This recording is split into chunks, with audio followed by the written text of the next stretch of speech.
राधे राधे ये क्यों कहते लोग वृंदावन में? तो ऐसा हम मानते राधा नाम जो है वो मिश्री है और कृष्ण उसकी तरफ अपने आप खींचे चले आते हैं। इस फेज में मुझे पता चला कि भगवान शायद आपके एग्जामिनर भी है। मैं एक बात बोलती हूँ, अगर जीवन में कोई भी द्वंद्व चल रहा हो, कोई भी परेशानी चल रही हो, बस इतना कर लेना, अपना सारथी कृष्ण को बना लेना। हमको लगता है कि चीजें मिल रही हैं तो ही भगवान दे रहे हैं। अगर कभी भगवान कुछ चीजें वापस छीन भी रहे तो ये भी उनका एक वे है कुछ देने का। जो आपका अपना होगा वो सचमुच कभी जाएगा नहीं और जो मतलबी होगा वो कभी ठहरेगा नहीं। मेरी लाइफ का सबसे बड़ा चैलेंज गुस्सा ही है। ये मेरी जन्मपत्री में ही लिखा और ये मुझे बचपन से महसूस हो रहा है। किसी को भी अगर चाहिए कि मैं खुश हो जाऊं, इस चीज़ को भूल जाओ जन्मपत्री में क्या लिखा। मैं अध्यात्म से जुड़ी हूँ, आज तक मेरी कोई जन्मपत्री नहीं। बचपन से एक माइंड में बात बैठ चुकी है, जो होगा भगवान की मर्जी से होगा। तो कभी भी बुरा भी हुआ तो भी वो अच्छा ही लगा, क्योंकि पता वो कर रहा है। तो राधा रानी के जो पिता है वृषभान जी, उन्होंने वृंदावन की जो एंट्री है वहीं पर एक सुरक्षा कर्मी खड़ा किया और जो भी एंट्री करता उसको कहा कि यहाँ कोई कृष्ण नहीं बोलेगा, क्योंकि आई थिंक सनातन धर्म में एक राइवलरी चल रही है ऑनलाइन। धर्म के नाम पे लड़ने वाले तो आई थिंक मुझे लगता है कि कुछ भी नहीं जानते। देवी देवता आपस में नहीं लड़ रहे और तुम उनका नाम ले लेकर के लड़े जा रहे हो, उनके बारे में न जानते हो। अक्सर जो हम भूल जाते हैं वो अपनी आत्मा का जो खाना है वो भूल जाते हैं। And the soul food is devotion. सत्संग आप जस्ट ये कह के स्किप नहीं कर सकते, नहीं नहीं नहीं ये सत्संग तो बूढ़े लोगों का काम है। नहीं, ये आपका काम है। अगर आप चाहते हो आपकी लाइफ एकदम ट्रैक पर चले, खुशहाल रहे, तो आपको ये करना होगा।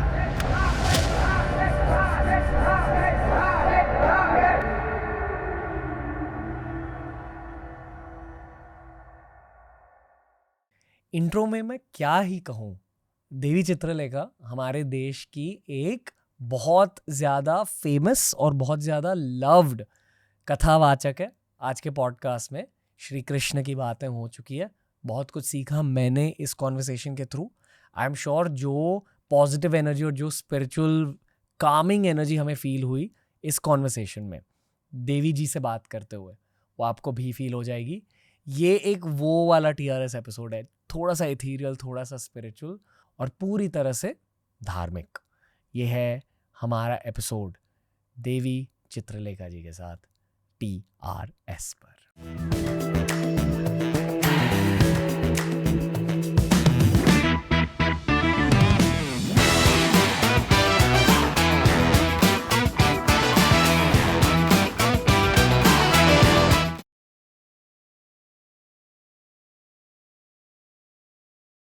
देवी जी राधे राधे।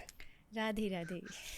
बहुत अच्छा लग रहा है कि आप आज हमें कुछ सिखा कर जाएंगी। I hope. आप कैसे हो? मैं बहुत अच्छी हूँ, भगवान की बहुत कृपा है। आई होप आप भी बहुत अच्छे हैं। मैं ऑनेस्टली लाइफ में थोड़ी टेंशन में हूँ। तो जब ऐसे पॉडकास्ट मेरी लाइफ में आ जाते, जब मैं स्केड्यूल पर किसी स्पिरिचुअल इंसान का नाम देखता हूँ, मुझे पता रहता है कि सिर्फ वो इंसान नहीं आ रहे, उनके साथ उनकी नॉलेज भी आ रही है, उनकी विद्या आ रही है। और वैसे तो ये हमारा शरीर, हमारा दिमाग, ये सब टेम्पररी है। परमानेंट तो नॉलेज, विद्या ही रहती है। बिल्कुल। तो आज मैं आपकी विद्या से भी बात करूँगा। बिल्कुल। आई होप आज की जो कॉन्वर्सेशन हो, हम दोनों के लिए भी कुछ अच्छा सीखने को हो, ऑडियंस को भी हो, कुछ अच्छी बातें हो और विद्या, ज्ञान सब कुछ बांटा जाए और हम उसे बटोर सकें, कुछ ले सकें लाइफ में। okay. राधे राधे मतलब क्या? ये क्यों कहते लोग वृंदावन में? क्योंकि वृंदावन की जो इष्ट है वो राधा रानी है।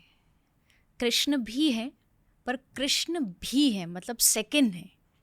पहले जो है वो राधा रानी है, क्योंकि राधा रानी जो है वो कृष्ण की शक्ति मानी जाती है, पावर मानी जाती है। तो अगर आप राधे राधे बोल रहे हो तो ग्रंथों में, शास्त्रों में, सब जगह लिखा है कि एक राधा नाम सुनते ही श्री कृष्ण के कान खड़े हो जाते कि कोई राधा बोल रहा है। तो अगर आप कृष्ण बोलेंगे शायद चांस है कि वो ना सुने या फिर थोड़ा सा इग्नोर कर दे, लेकिन अगर आप राधा बोलते हो तो कि मतलब पक्का है कि एक बार तो उनकी नज़र जाएगी कि किसने राधा बोला। जस्ट लाइक कि एक मिश्री कहीं भी पड़ी हो, लेकिन उसकी सुगंध को सूंघ कर के चींटी कई किलोमीटर दूर से भी आ जाती है। तो ऐसा हम मानते राधा नाम जो है वो मिश्री है, और कृष्ण उसकी तरफ अपने आप खिंचे चले आते हैं, दौड़े चले आते हैं। तो इसलिए एक रीज़न तो ये है। एक रीज़न ये भी है, मैंने ऐसा पढ़ा था कहीं पर, कि जब श्री कृष्ण चले गए ब्रज छोड़ करके, आई थिंक सब जानते हैं स्टोरी, तो कृष्ण के जाने के बाद ब्रज की गोपियाँ और ब्रज की जो श्री राधा रानी है वो इतनी ज़्यादा कृष्ण के लिए रोती थी कि अगर उनके कान में कहीं कृष्ण नाम भी सुन जाता था तो सुनते ही वो बेहोश हो जाती थी। तो राधा रानी के जो पिता हैं, फादर है वृषभान जी, उन्होंने बॉर्डर पर वृंदावन की जो एंट्री है वहीं पर एक सुरक्षा कर्मी खड़ा किया, और जो भी एंट्री करता उसको कहा कि यहाँ कोई कृष्ण नहीं बोलेगा, क्योंकि कृष्ण नाम सुना तो इनकी हालत ख़राब हो जाएगी। तो तब से आप कहीं चलिए, द्वारिका जाओगे आपको जय श्री कृष्ण बोलेंगे, जगन्नाथ जी में कृष्ण नाम, लेकिन ब्रज में कृष्ण नाम इसलिए नहीं लिया जाता कहीं उन गोपियों की दशा वैसी ना हो जाए, इसलिए तब से सब लोग राधे राधे बोलने लगे। तो वो राधे राधे का एक प्रचलन ट्रेंड शुरू हो गया, और आज भी ये पहचान है कि जो आपको, जैसे मैं आपसे मिलूँगी, कोई भी राधे राधे बोला मतलब पक्का वृंदावन वाला है, ब्रजवासी है। तो ये मुझे लगता हमारी पहचान है ब्रज की, वृंदावन की। जनरली स्पीकिंग हाल ही में मेरी लाइफ में 2 चीज़ें हुई हैं। पहली चीज़ ये कि सालों बाद मुझे ऐसा लग रहा है कि कृष्णा लौट कर आए हैं। अच्छा। मैं ये मानता हूँ कि जब कोई सनातन धर्म को फॉलो कर रहा होता, उनके रिक्वायरमेंट्स के अकॉर्डिंग देवता उस इंसान को खुद चुनते अगर आप ट्यून्ड इन हो। और बचपन से लेकर एज 27 या 28 तक कृष्णा ही थे मेरे लाइफ में। अच्छा। और पिछले 2-3 साल के लिए भैरव आ गए, शिव जी आ गए, और मैं कृष्णा के बारे में ज़्यादा सोचता भी नहीं था, और ये मेरे लिए बहुत अजीब था कि ऐसे कैसे छुट गए। लिटरली लास्ट वीक से कुछ हुआ है, या किसी ने मुझे कृष्ण भगवान की मूर्ति गिफ्ट कर दी, मुझे एक पुरानी पेंटिंग मिल गई कृष्ण भगवान की जो मेरे घर में थी, वो अचानक से मिल गई। तो मुझे पता है कि कृष्ण भगवान वापस आ रहे हैं मेरी लाइफ में, इसलिए मैंने आज सोचा कि एक उनकी कहानी की रिवीजन कर लूँ। और ये मैं आप पर छोड़ूंगा कि अगर आपको कृष्ण भगवान की कहानी सुनानी है या राधा माँ की कहानी सुनानी, या क्या दोनों एक ही है, वो पूछना आपसे।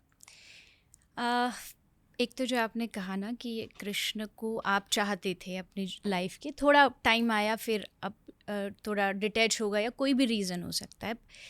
एक कृष्ण के भक्त होने के नाते और एक वृंदावन वाला होने के नाते आई कैन अश्योर यू कि कृष्ण छोड़ेंगे तो नहीं आपको। मतलब ये कृष्ण की क्वालिटी कह लीजिए, गुण कह लीजिए, वो एक बार जिसको पकड़ता है ना उसको सारा जीवन, और नॉट जस्ट जीवन, आपके आगे भी आने वाले जितने जीवन है ना उनको छोड़ने वाले नहीं हैं। कृष्ण की जो नाम है कृष्ण शब्द, इसकी जो व्याख्या है, जो डेफिनेशन है, वो है कर्ष्यति इति कृष्ण।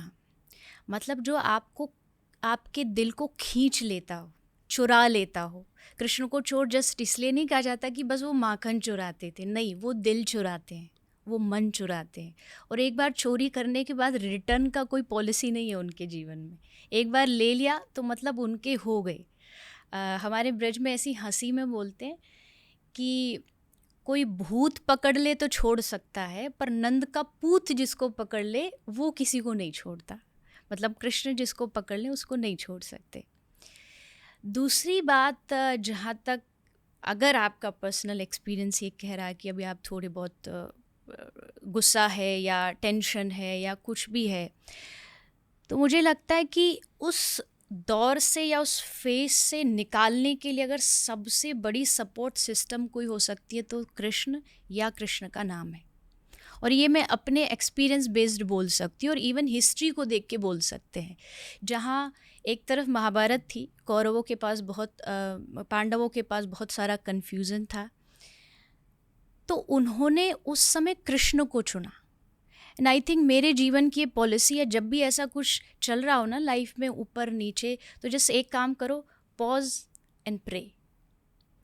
आप वहाँ थोड़ी देर ठहर जाइए और उसको सोचिए, उनके बारे में सोचिए, उनको जो आपने सुना है।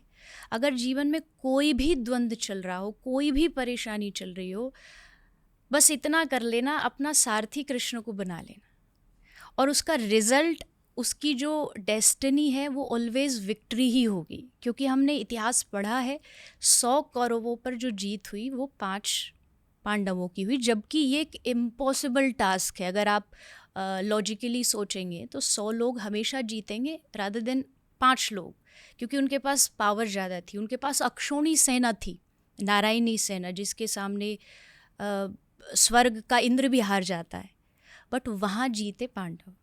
तो मुझे लगता आप नहीं, हम सबकी लाइफ में ऐसा एक टाइम फेज़ आता ही है जब आदमी थोड़ा सा कंफ्यूजिंग उसका दौर चलता है, तो उस समय कृष्ण से बेहतर सारथी कोई नहीं हो सकता। आपको कभी गुस्सा महसूस होता है?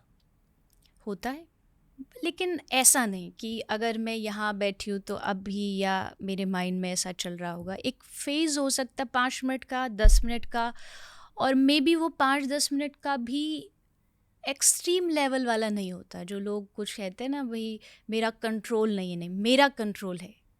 और मैं ये अक्सर बात कहती हूँ कि ऐसा नहीं, कंट्रोल सबके पास होता है, ऐसा कोई नहीं है जिसके पास कंट्रोल नहीं है। क्योंकि अगर गुस्सा कंट्रोल करने का पावर हमारे हाथ में नहीं होता, तो फिर हम अपने से जो बड़े पद पे होते हैं उन पर गुस्सा क्यों नहीं करते। लाइक हमारा बॉस है, उस पर हम गुस्सा क्यों नहीं करते, क्योंकि हमें पता 2 मिनट में फायर कर देगा। तो इसलिए हम उस गुस्से को वहाँ कंट्रोल कर लेते हैं, फिर जाके गुस्सा कहाँ उतारेंगे, जो वॉचमैन खड़ा होगा, क्योंकि हमें पता है उसका पावर शायद हमसे कम है। तो अगर हम वहाँ गुस्सा कंट्रोल कर सकते, इट मीन्स हम वहाँ भी कर सकते हैं। ये पावर हमारे हाथ में, हम डिसाइड करते हैं खुद कि हमें कहाँ गुस्सा करना है, कहाँ नहीं करना है। तो आई थिंक इतना तो मैंने सीख लिया है कि कहाँ कब कितना कंट्रोल में रखना और कितना करना है। मेरी दिक्कत यह है कि मैं खुद पर गुस्सा हो जाता हूँ मेनली, कभी कभी दूसरों पे, पर बहुत रेयर होता है वो। पर मोस्टली अंदर ही अंदर आग जल रही होती है। पर मैं इस फेज से निकल चुका था बहुत वक्त के लिए। जब 22 साल की उम्र में मैंने मेडिटेशन स्टार्ट करी थी और इस पर कॉन्शियसली फोकस किया। मैं मानता हूँ कि हर इंसान की लाइफ में, एक्चुअली एस्ट्रोलॉजी में भी एक चीज़ होती है कि हर इंसान की लाइफ में एक चैलेंज दिया जाता है। तो मेरी लाइफ में मेरा वो चैलेंज मार्स है, मंगल है। अच्छा। तो मेरी लाइफ का सबसे बड़ा चैलेंज गुस्सा ही है। ये मेरी जन्मपत्री में ही लिखा और ये मुझे बचपन से महसूस होता। अब दूसरों पर गुस्सा इतना नहीं होता है, कभी कभी होता है, पर बहुत रेयर है। खुद पर ही है, अंदर ही अंदर आग जल रही है। तो मैं कोशिश करूंगा आज उस आग को बुझाने की, आपकी कथा के थ्रू। I hope. कृष्ण तो है ही ऐसे, कृष्ण की शक्ति ऐसी है। मैं कहती हूँ कि चिंता करे तो मिले बीमारी, और चिंतन करे तो मिले बिहारी। मतलब कृष्ण का चिंतन करोगे तो आपको ऑटोमेटिकली लाइफ में कहीं भी कोई भी स्ट्रेस, कोई भी टेंशन होगी। मैं ये नहीं कह रही कि नहीं होगी, ये लाइफ है ही ऐसी कि यहाँ चीज़ें हमेशा बदलने के लिए ही बनी हैं। चीज़ें बदलती हैं, रिश्ते बदलते हैं, लोग बदलते हैं, सिचुएशंस बदलती हैं, बट उन सिचुएशंस में भी एक इनर स्ट्रेंथ जो होती है ना, वो सबसे ज़्यादा ज़रूरी होती है। और वो आपको बाहर के प्रोडक्ट्स नहीं दे सकते, कभी भी नहीं दे सकते। द रीज़न इज़, आज हम लोग जो सबसे ज़्यादा दुखी है वो इसीलिए है कि वो स्ट्रेंथ हम बाहर से पाने की कोशिश कर रहे हैं। लाइक किसी लग्जरी आइटम से, शायद मेरे पास आईफोन होगा तो मैं खुश हो जाऊंगा, शायद मेरे पास ये वाली गाड़ी होगी, उसको हमें लगता है कि उससे हमें इनर पीस मिलेगा, लेकिन वो नहीं मिलता है, मिलने के बाद भी नहीं मिलेगा। तो इट मीन्स कि कोई तो रीज़न है ना कि बाहर नहीं है वो, और अंदर हम देखते नहीं, अंदर हम जाने की कोशिश करते नहीं, अंदर हम जो हम कृष्ण की बातें अगर करेंगे तो उसको हम जानने की कोशिश नहीं करते। अगर भगवान की बातें भी कोई आती है तो हम सबसे पहले उसको फॉरवर्ड और स्किप करके आगे बढ़ जाते हैं, और हमें लगता है कि हमारा जीवन खुशियों से भरा होना चाहिए। नहीं हो सकता। आपको उसके लिए कृष्ण या कृष्ण कथा या भगवान की जो बातें होती है, ये आपकी लाइफ का फूड है, आपकी सोल का फूड है। देयर 2 टाइप्स ऑफ फूड कि एक तो जो आपके शरीर को, बॉडी को स्ट्रेंथ देता है, वो हम हमेशा ध्यान रखते हैं, हेल्दी खाना है, हेल्दी ये करना है, बट अक्सर जो हम भूल जाते हैं वो अपनी आत्मा का जो खाना है वो भूल जाते हैं. And the soul food is devotion. वो डिवोशन भूलते ही फिर जो बीमारी, आज के टाइम में बीमारी शरीर की नहीं है, वो तो बहुत छोटी है. सबसे ज़्यादा आदमी यहाँ से बीमार है, वो यहाँ से उसका स्ट्रेस दूर नहीं हो रहा. तो वो तभी दूर होगा जब आप अपनी सोल को टाइम टू टाइम फीड करोगे. खाना देना पड़ेगा. सत्संग आप जस्ट ये कह के स्किप नहीं कर सकते, नहीं नहीं नहीं ये सत्संग तो बूढ़े लोगों का काम है. नहीं, ये आपका काम है. अगर आप चाहते हो आपकी लाइफ एकदम ट्रैक पर चले, खुशहाल रहे, तो आपको ये करना पड़ेगा. एंड वन लास्ट सजेशन, जो आपने कहा ना कि मेरी जन्म पत्री में लिखा है, मुझे पता है एस्ट्रोलॉजी एक बहुत बड़ा शास्त्र है. अगर खुश होने का किसी को भी अगर चाहिए कि मैं खुश हो जाऊं, इस चीज़ को भूल जाओ जन्मपत्री में क्या लिखा है. ऐसा मैं मानती हूँ, क्योंकि वो एक थॉट हमारे माइंड में स्टक हो जाती है. अगर मुझे गुस्सा किसी और रीज़न से भी आएगा ना, तो मुझे ये लगेगा शायद मेरे लाइफ में लिख चुका है, I can not change it, but we can change it. एक कहावत है कि you can not change your future but you can change your habits, and your habits will change your future. तो ये कभी भी किसी भी सिचुएशन या ग्रह या नक्षत्र या जनपद, आपको जान के अचंभा होगा, मैं अध्यात्म से जुड़ी हूँ, आज तक मेरी कोई जनपत्री नहीं है. आज तक मैंने किसी को हाथी नहीं देखा. आई एम नॉट सेइंग कि जो करते हैं वो गलत है, वो सही है, पर पता नहीं क्यों बचपन से एक माइंड में बात बैठ चुकी है, जो होगा अच्छा होगा, जो होगा भगवान की मर्ज़ी से होगा. तो कभी भी बुरा भी हुआ तो भी वो अच्छा ही लगा, क्योंकि पता वो कर रहा है. तो ये अगर हम समझ लेंगे तो कोई हमें लगता भी है हमारी लाइफ में लिखा हुआ है, तो वो आई थिंक हमें ज़्यादा इफ़ेक्ट नहीं करेगा. ओके. एस्ट्रोलॉजी, ज्योतिष, ये भी एक ऐसी विद्या है जो शो के थ्रू मेरे पास आई. मैंने उसे बुलाया नहीं, वो बस आ गई. सीखा है मैंने उससे थोड़ा बहुत. आई फील कि एक गाइडलाइन होती है आपकी लाइफ के लिए, पर जो आपने कहा यही गेम है कि ठीक है, गाइडलाइन जाननी है तो जान लो, पर उसको अंदर सिंक इन करने मत दो, क्योंकि फिर वो एक रियलिटी बन जाती है. I think astrology is a prediction. Prediction can change. वो चेंज होगी हमसे. लाइक हम डॉक्टर के पास जाते हैं, डॉक्टर आपका चेकअप करता है, देन वो कहता है कि आप थोड़ा सतर्क हो जाइए, आपका शुगर लेवल बढ़ा है, मीठा बंद कर दीजिए, अदरवाइज़ डायबिटीज़ हो जाएगा. अब मेरे हाथ में है, अगर मैं उस शुगर को कंटिन्यू करूं तो पक्का डायबिटीज़ होगी, और अगर मैं उसको कंट्रोल कर लूं तो नहीं होगी.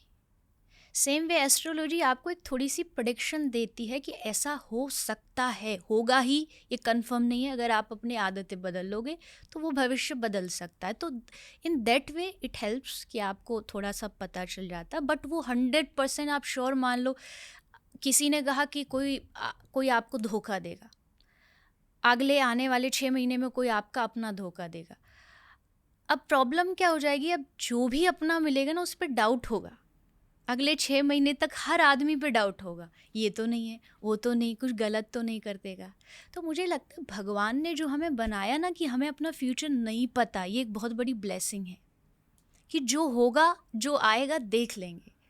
क्योंकि भविष्य पता भी चल जाता तो आज जो ये जैसी दुनिया दिख रही है ना वैसी नहीं होती. मुझे पता चल जाए मैं 70 साल तक मरूंगी ही नहीं, चाहे कुछ भी हो जाए, चाहे मेरा गर्दन काट दिया जाए, तो शायद मैं गलत काम करने लग जाऊं, क्योंकि मुझे अपने आप पे कंफर्मेशन है कि नहीं होगा मेरे साथ, मैं मरूंगा नहीं. तो भगवान ने कहा तू अंधेरे में रह, जो होगा आगे चल करके ऑटोमेटिकली तेरे पास आता चला जाएगा. तो आई थिंक मुझे ऐसा लगता है. मैं बस अब्जॉर्ब कर रहा हूँ जो आप कह रहे हो. कथा सुननी है जी. आपको कहाँ से शुरुआत करनी है इसकी? आप बताइए, क्या आपको राधा माँ की कथा सुनानी है या कृष्ण भगवान की? मेरे लिए तो दोनों ही बराबर है. मेरे लिए दोनों फेवरेट टॉपिक है. क्या दोनों और सेम अलग नहीं है. आंसर आपको पहले ही मिला। अलग नहीं है। बहुत एक सिंपल तरीके से समझाती हूँ। पहले के टाइम में लड़कियाँ चोटी बनाती थी बाल को गूंथ करके। उसमें होता क्या है, उसमें बाल होते हैं, एक ही बाल है, एक ही लड़की के बाल है, बट उसको क्या किया जाता है, उसका पार्ट कर दिया जाता है, 3 उसके पार्ट किए, एंड देन 3 पार्ट करके उसको एक दूसरे के ऊपर ऐसे चढ़ाया जाता है।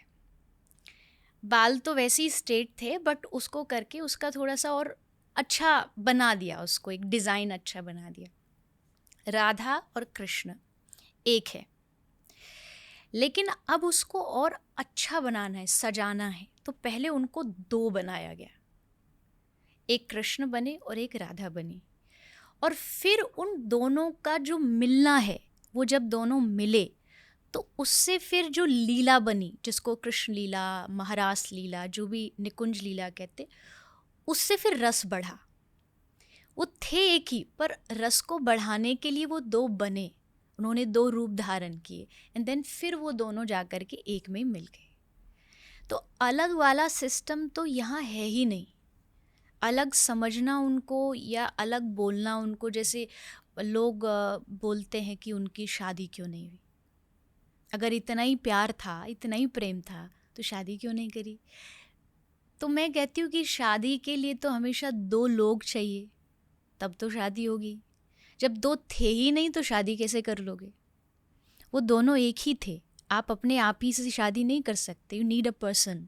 तो वैसे ही राधा कृष्ण, अगर इसकी भी आप जानना चाहते तो हाँ, राधा कृष्ण की शादी हुई थी, हमारे शास्त्रों में लिखा है, गर्ग संहिता में लिखा है, कृष्ण राधा रानी का शादी हुई। आज भी वृंदावन में वो जगह है, लोग जाते दर्शन करते। अगर आप उस नज़रिए से देखना है तो वहाँ भी राधा कृष्ण एक ही है। तो इसको लोगों ने एक तो थोड़ा कम समझा नहीं, उसका रीज़न ये कि समझाने वाले कम थे। लोगों ने राधा रानी के बारे में अभी कुछ विशेष दिनों से, जनरल पब्लिक ने, वैसे तो राधा रानी के ऊपर इतने ग्रंथ हैं जितने कृष्ण के ऊपर है, बट जनरल पब्लिक थोड़ा सा अब जानने लगी है कि राधा रानी कोई लड़की नहीं थी, कोई नॉर्मल जनरल कोई गोपी नहीं थी, वो कृष्ण का ही रूप है। कृष्ण ने सोचा कि सारी दुनिया मुझे भजती है, मैं किसको भजूं?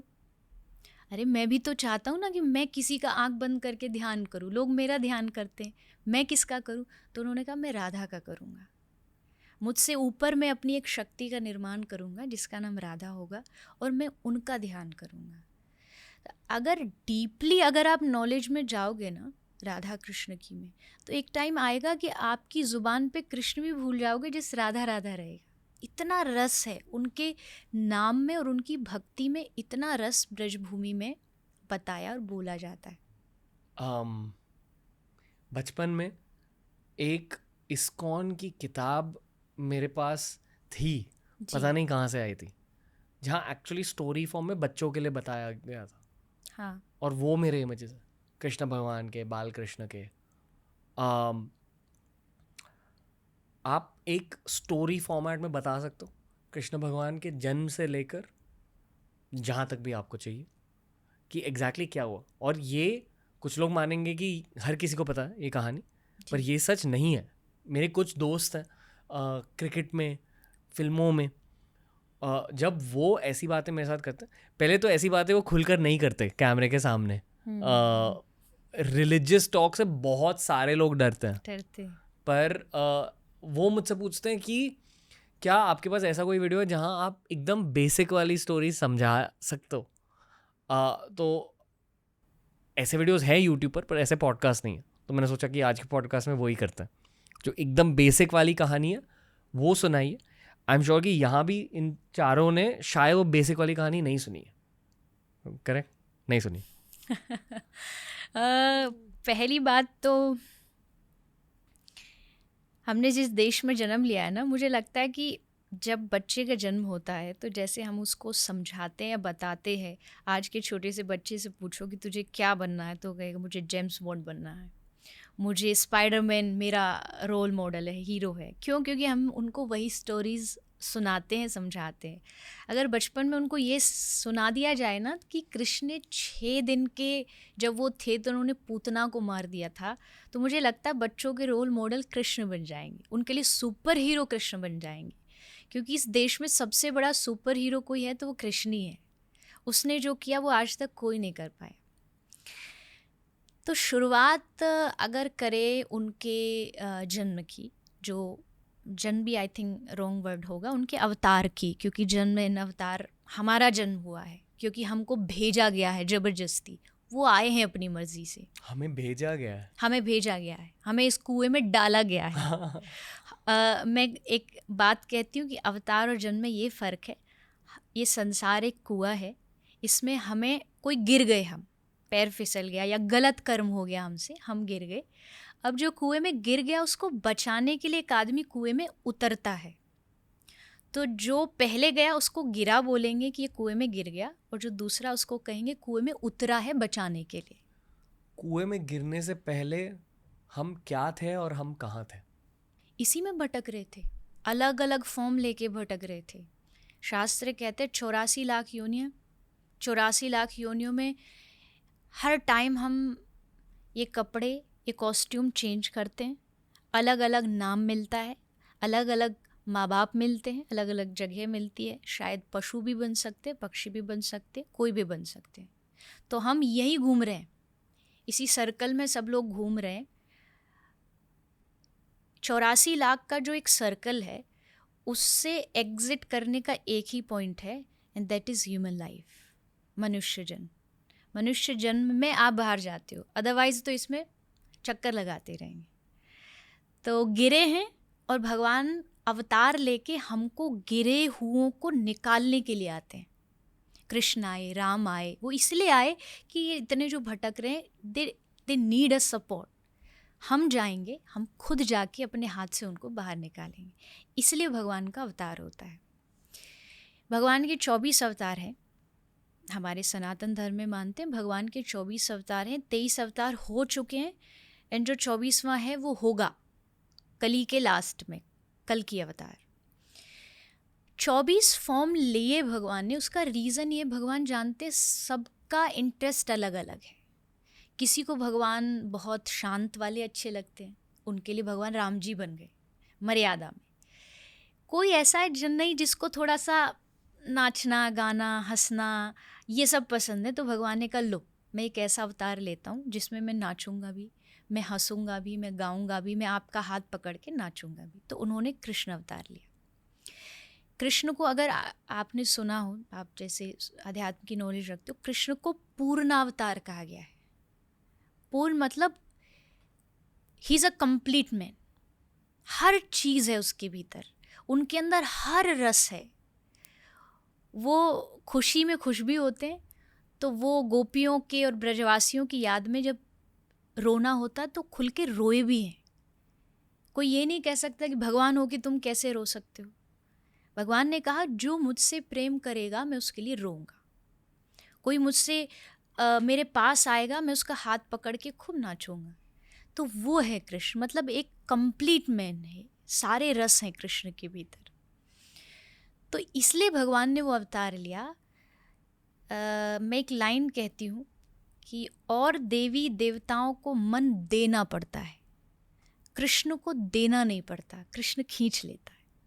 कृष्ण अपने आपको अपनी ओर जोड़ लेते हैं, लगा लेते हैं। इसलिए भगवान ने कृष्ण अवतार लिया। माता पिता भगवान के बने, और ये जितने भी, एटलीस्ट किसी ने कोई स्टोरी नहीं जानी हो, इतना तो पता होगा कि कृष्ण की माँ है यशोदा, बाबा है नंद बाबा है, और भी ग्वाला है, सखा, उनके फ्रेंड्स थे मधुमंगल। ये जितने भी लोग हैं ना, ये सब भगवान के ही सारे मेंबर्स हैं। जैसे कोई एक बड़ा प्रेसिडेंट कहीं जाता है तो वो अकेला नहीं जाता, वो पूरा अपना काफिला ताम झाम सब साथ लेके जाता है। तो भगवान ने भी सोचा मैं क्यों अकेला हूँ, मैं भी सब कुछ साथ लाऊंगा। तो जितने भी लोग हैं, इवन भगवान की स्टोरी में जो भगवान के विलेन भी हैं ना, वो भी सब उनके दोस्ती है। अगर आप रावण की बात करें, रावण, कुंभकर्ण, ये पिछले जन्म में कृष्ण के द्वारपाल थे, जय और विजय, वही शिशुपाल बने। तो विलेन भी भगवान के ही हैं। आप ये कह लीजिए जैसे मूवी होती है तो मूवी में पर्दे पे दिखता है कि एक दूसरे का दुश्मन है, ये बहन है, भाई है, बट बैक स्टेज जाके सब एक साथ कॉफ़ी पी रहे होते हैं, बस उनका रोल है वो अदा कर रहे हैं। वैसे ही कृष्ण के जितने भी ये रिश्ते नाते हैं, ये सब भगवान के अपने ही लोग थे। इवन यहाँ तक कि भगवान नॉट जस्ट लोग, भगवान अपना जगह, अपना स्थान भी साथ लेके आए। स्थान मतलब वृंदावन। तो भगवान वृंदावन में जैसे रहते हैं अपने धाम में, वैसा ही वृंदावन भगवान धरती पे उतार के लाए। वहाँ यमुना जी, गोवर्धन जी, ये सब जो हमें देखने को मिलता है, एग्जैक्टली भगवान के धाम में भी है। वहाँ से भगवान उतार के लाए। तो इस तरह आए, फिर उनकी लीला शुरू हुई। बचपन में पूतना, सक्टासुर, बकासुर, अघासुर, ये सब नाम हैं दैत्यों के, राक्षसों के। भगवान ने इनको अलग अलग तरीके से मारा। आई थिंक मैं सुनाऊंगी तो 4-5 घंटे आपके पॉडकास्ट के उसी में निकल जाएंगे। बट बेसिकली ये है कि ये सब भी भगवान के ही पार्षद थे, दूत थे। वो अलग अलग रूप लेके, पूतना जैसे नाम आपने सुना होगा, पूतना भी पिछले जन्म में बलि राजा की बेटी थी। भगवान का एक अवतार है वामन अवतार। तो जब भगवान वामन बलि के दरवाजे गए तो उसका नाम रत्नमाला था। तो जब वामन भगवान बहुत सुंदर थे, बहुत सुंदर, बहुत क्यूट से बच्चे बालक थे, तो रत्नमाला को देख के लगा कि ऐसा तो मेरा बच्चा होना चाहिए। तो भगवान ने उसी टाइम उसको कह दिया कि तेरी इच्छा पूरी हो। बट फिर इस कहानी आती है कि वामन भगवान ने 3 पग भूमि लेके बलि से सब कुछ छीन लिया उसका। तो बेटी को गुस्सा आया, उसने कहा ऐसा बच्चा मेरा होता तो मैं तो उसको दूध में जहर मिला के पिला देती। तो भगवान ने कहा तेरी ये इच्छा भी पूरी हो। तो वही नेक्स्ट लाइफ में पूतना बनी। उसने माँ के जैसे भगवान को दूध पिलाया और एक शत्रु के जैसे जहर भी पिलाया। भगवान ने उसके स्तन से दूध पिया। तो ये एक एग्जाम्पल है। ऐसे जितने भी भगवान के ये जितने भी राक्षस हुए, ये सब पिछले जन्म के कोई ना कोई थे जो भगवान का इस लाइफ में लीला में हेल्प करने आए। उन्हें पता था? हाँ बिल्कुल। क्या कंस को पता था कि वो? नहीं, कंस नहीं जानता था। कंस को लगे ये सारे मेरे टीम वाले हैं, बट उसे नहीं पता था ये सारे इनके टीम वाले हैं। या एक ये भी कह लीजिए कि जो जिन्होंने गलतियाँ की, कोई अपराध हुआ, वो यहाँ राक्षस बन के आए। शायद उनको भी नहीं पता था कि जो उन्होंने पाप किए उसके फल से आज वो भगवान के शत्रु बन के आए, दुश्मन बन के आए। लेकिन भगवान को पता है। इसलिए जब भी हम कहते हैं ना भगवान ने ब्रज में, कभी भी हम ये नहीं कहते कि उन्होंने इनको मारा, क्योंकि मारना भगवान की क्वालिटी नहीं है। भगवान की क्वालिटी है तारना, मीन्स उद्धार करना। तो ऐसा लिखा है भागवत जी में, पूतना मरी तो तुरंत विमान आया और विमान में बिठा के पूतना को, जहाँ उन्होंने अपनी माँ देवकी और यशोदा को रखा, वहाँ वही गति, वो मुक्ति उन्होंने पूतना को दी। तो भगवान तो ऑफ कोर्स वो अंतर्यामी, उनको सब पता है कि यहाँ सामने जो मेरा आया ये दुश्मन नहीं है, मेरा ही है। जो कृष्ण भगवान के जन्म की कहानी है जो जेल में हुई जी, उसका कॉन्टेक्स्ट दीजिए और ये भी बताइए कि कंस कौन थे। कंस एक कालनेमी नाम का असुर था लास्ट लाइफ में, पिछले जन्म में। और कंस की ही चचेरी बहन, मतलब कंस के चाचा हैं कंस के चाचा हैं, उनकी बेटी जो देवकी माता हैं, बहुत प्यार करता था कंस अपनी बहन से। उसको बहुत लाड था। इवन जब उनकी शादी हुई तो शादी में अक्सर कोई सारथी जाता है रथ में बिठा के उनको विदाई करने के लिए। कंस बोले मैं जाऊंगा, मेरी बहन है, मैं उसको ससुराल तक छोड़ के आऊँगा, मैं प्यार करता हूँ इसको। तो लेके जा रहा था और फिर रास्ते में वो आकाशवाणी हो गई। देवताओं ने सतर्क कर दिया कि जिसको तू इतने प्यार से ले जा रहा है, इसी देवकी का 8वां जो बेटा होगा, पुत्र होगा, वो तुझे मारेगा। बस तुरंत चेंज। अब तक जितना प्यार था देवकी से वो एकदम टर्न हो गया और तलवार लेके मारने लग गया। तो देवकी के जो पति हैं श्री वसुदेव जी, भगवान के फादर, उन्होंने कंस को थोड़ा समझा बुझा के मनवा लिया कि देवकी को मत मारो। देवकी का 8वां बच्चा होगा या जितने भी 8 बच्चे होंगे मैं सबको लाके तुम्हें दूंगा, तुम उनका जो करना चाहो करना।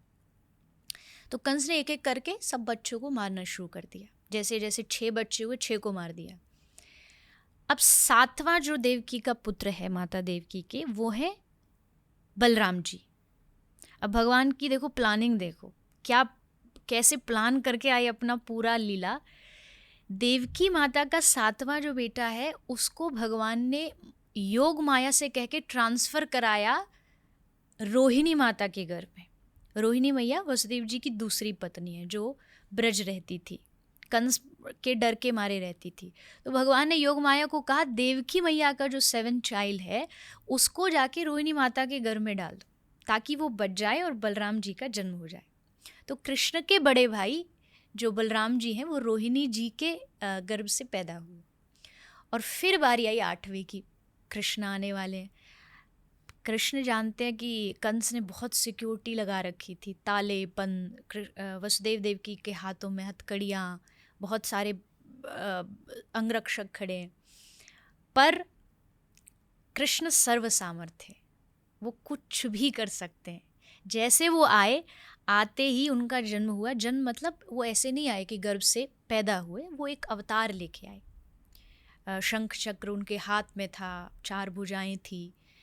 तब देवकी माँ ने निवेदन किया कि आप बच्चे बनो, मैं आपको छोटे बालक के रूप में देखना चाहती हूँ। तो वो बच्चे बन गए और कहा कि अब मुझे गोकुल छोड़ाओ, मैं आऊँगा 11 साल बाद वापस। तो श्री वसुदेव जी उनको सर पे रख के ले जा रहे हैं। और कृपा देखिए भगवान की कि सर पर भगवान आते ही उनके हाथों की हथकड़ियाँ ऑटोमेटिकली टूट गई। दरवाजे के जो ताले थे वो सब ऑटोमेटिकली टूट गए। जितने पहरेदार, सिक्योरिटी गार्ड, सबको नींद आ गई, सो गए। और वहाँ जब गए वसुदेव जी, और वहाँ यशोदा मैया के पास एक बच्ची सोई थी, योग माया ही थी वो, उनको लेके कृष्ण को वहाँ छोड़ के वापस आ गए। और जैसे वापस आए फिर से अपने आप ताले लग गए, हाथों में हथकड़ियाँ लग गई। तो इसके लिए मैं एक बात यहाँ कहती हूँ कि जीवन में माया आएगी तो बंधन लग जाएंगे, और जीवन में अगर कृष्ण आएंगे तो सारे बंधन अपने आप टूट जाएंगे। भगवान कृष्ण की ये पावर है, ये शक्ति है। तो इस तरह रात ही रात में पूरा प्लान करके भगवान मथुरा से ब्रज पहुंच गए, गोकुल पहुंच गए। कंस को पता भी नहीं लगा कि कब में, पूरी रात में, क्योंकि उसने तो सब तैयारी कर रखी थी। बट कृष्ण वहाँ पहुँचे और फिर वहाँ जाके उनकी आगे की जो जन्म की लीला है वो शुरू होती है। क्या है जन्म की लीलाएं? जन्म की लीलाएं बहुत सारी हैं, बट स्पेशली जब कृष्ण का जन्म होता है तो जितने भी देवी देवता हैं उनका भी एक बड़ी अजीब बात है ना कि जो जगत को चलाता है अब वो खुद चलना सीखेगा। जो जगत को बोलना की शक्ति देता है वो खुद बोलना सीखेगा। तो ज़रा हम भी जाके तो देखें, मतलब क्या कैसे हो रहा है। तो जितने भी देवी देवता हैं सब रूप बदल बदल के आए वहाँ पे। कोई गोपी बन के आया, कोई ग्वाला बन के आया, और सब बस एक बार कृष्ण को देखना चाहते हैं। वो पल्ले में, छोटे से पल्ले में वो सोए हुए हैं, एक झलक पाना चाहते हैं बस, उनको दूसरा कुछ नहीं करना। और उस झलक में भी क्या, कृष्ण की मुस्कुराहट देखना चाहते हैं। क्योंकि इस दुनिया में अगर सबसे सुंदर कोई मुस्कुराना जानता है तो वो कृष्ण है। उनसे ज़्यादा सुंदर कोई मुस्कुरा नहीं सकता। एक कथा आती है, शायद जो सुनते होंगे कथा उन्होंने नाम सुना होगा। जरासंध एक राजा था, वो कंस का रिश्ते में ससुर लगता था। तो उसने मथुरा पर, जब कंस मरा तो उसको लगा कि मथुरा पे तो कृष्ण राजा बन गया, तो उनको वो बार बार आक्रमण करने आ रहा है मथुरा पर। बार बार वो हार जाता है। 17 बार आया, भगवान ने 17 बार उसे हरा के भेज दिया। नेक्स्ट टाइम वो एक अपने दोस्त को साथ लाया लड़ने के लिए, जिसका नाम था काल्यवन।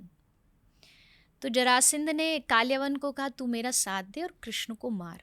तो काल्यवन ने पूछा मैंने तो देखा नहीं कभी भी कृष्ण को, तुम बताओ कैसा दिखता है कृष्ण, तभी तो मैं पहचानूंगा। तो जरासंध ने एक बहुत सुंदर बात कही। जरासंध कहता है कि युद्ध चल रहा होगा और उस सारी सेना में जो सबसे सुंदर मुस्कुरा रहा होगा, समझ लेना वही कृष्ण है। तो काल्यवन ने पूछा कि ये कौन सी बड़ी बात है, मुस्कुरा तो कोई भी अच्छा सकता है, स्माइल तो किसी की भी अच्छी हो सकती है। तो जरासंध ने कहा कि मुस्कुरा सकता है कोई अच्छी सिचुएशन में, जब उसके लिए सिचुएशन उसके हित में हो, बट जहाँ युद्ध चल रहा हो उस सिचुएशन में अगर कोई मुस्कुरा सकता है तो केवल कृष्ण है। महाभारत का युद्ध चल रहा है, वहाँ कृष्ण मुस्कुरा रहे हैं।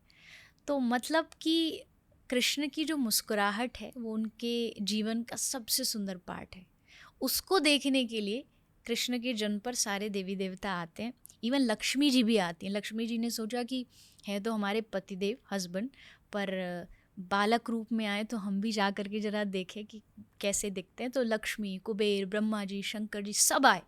सब ने आकर के भगवान कृष्ण का दर्शन, शंकर भगवान आए। और जैसा आपने कहा, पहले भगवान कृष्ण को मानते थे, देन थोड़ा अब शंकर भगवान।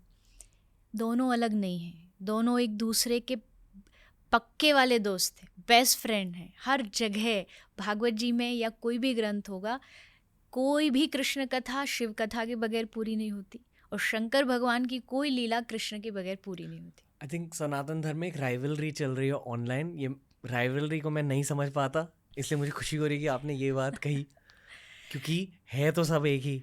उनको पता ही नहीं है। धर्म के नाम पे लड़ने वाले तो आई थिंक, मुझे लगता है कि कुछ भी नहीं जानते। धर्म के नाम पे जो लड़ रहा है, देवी देवताओं के नाम पे, भगवान, देवी देवता आपस में नहीं लड़ रहे और तुम उनका नाम ले लेकर के लड़े जा रहे हो, उनके बारे में न जानते हुए। रामचरितमानस में भगवान राम ने कहा कि मुझे वो प्रिय जो शंकर को भजता है, और शंकर कहते हैं मुझे वो प्रिय जो राम को भजता है। उन दोनों राइवलरी सोचना ही एक मूर्खता है। आप एक बहुत बड़ा पाप और एक बहुत बड़ा अपराध कमा रहे हो अगर आप ये कहते हो कि नहीं, तेरा वाला छोटा, मेरा वाला भगवान बड़ा है। नहीं, बिल्कुल भी नहीं। सबके लिए अपनी अपनी स्थान है। हाँ, ये हो सकता है कि अब मेरे लिए जो कृष्ण है वो कृष्ण ही रहेंगे, उनका प्यार जो उनके लिए वो रहेगा, वो मेरे लिए हमेशा अलग रहेगा।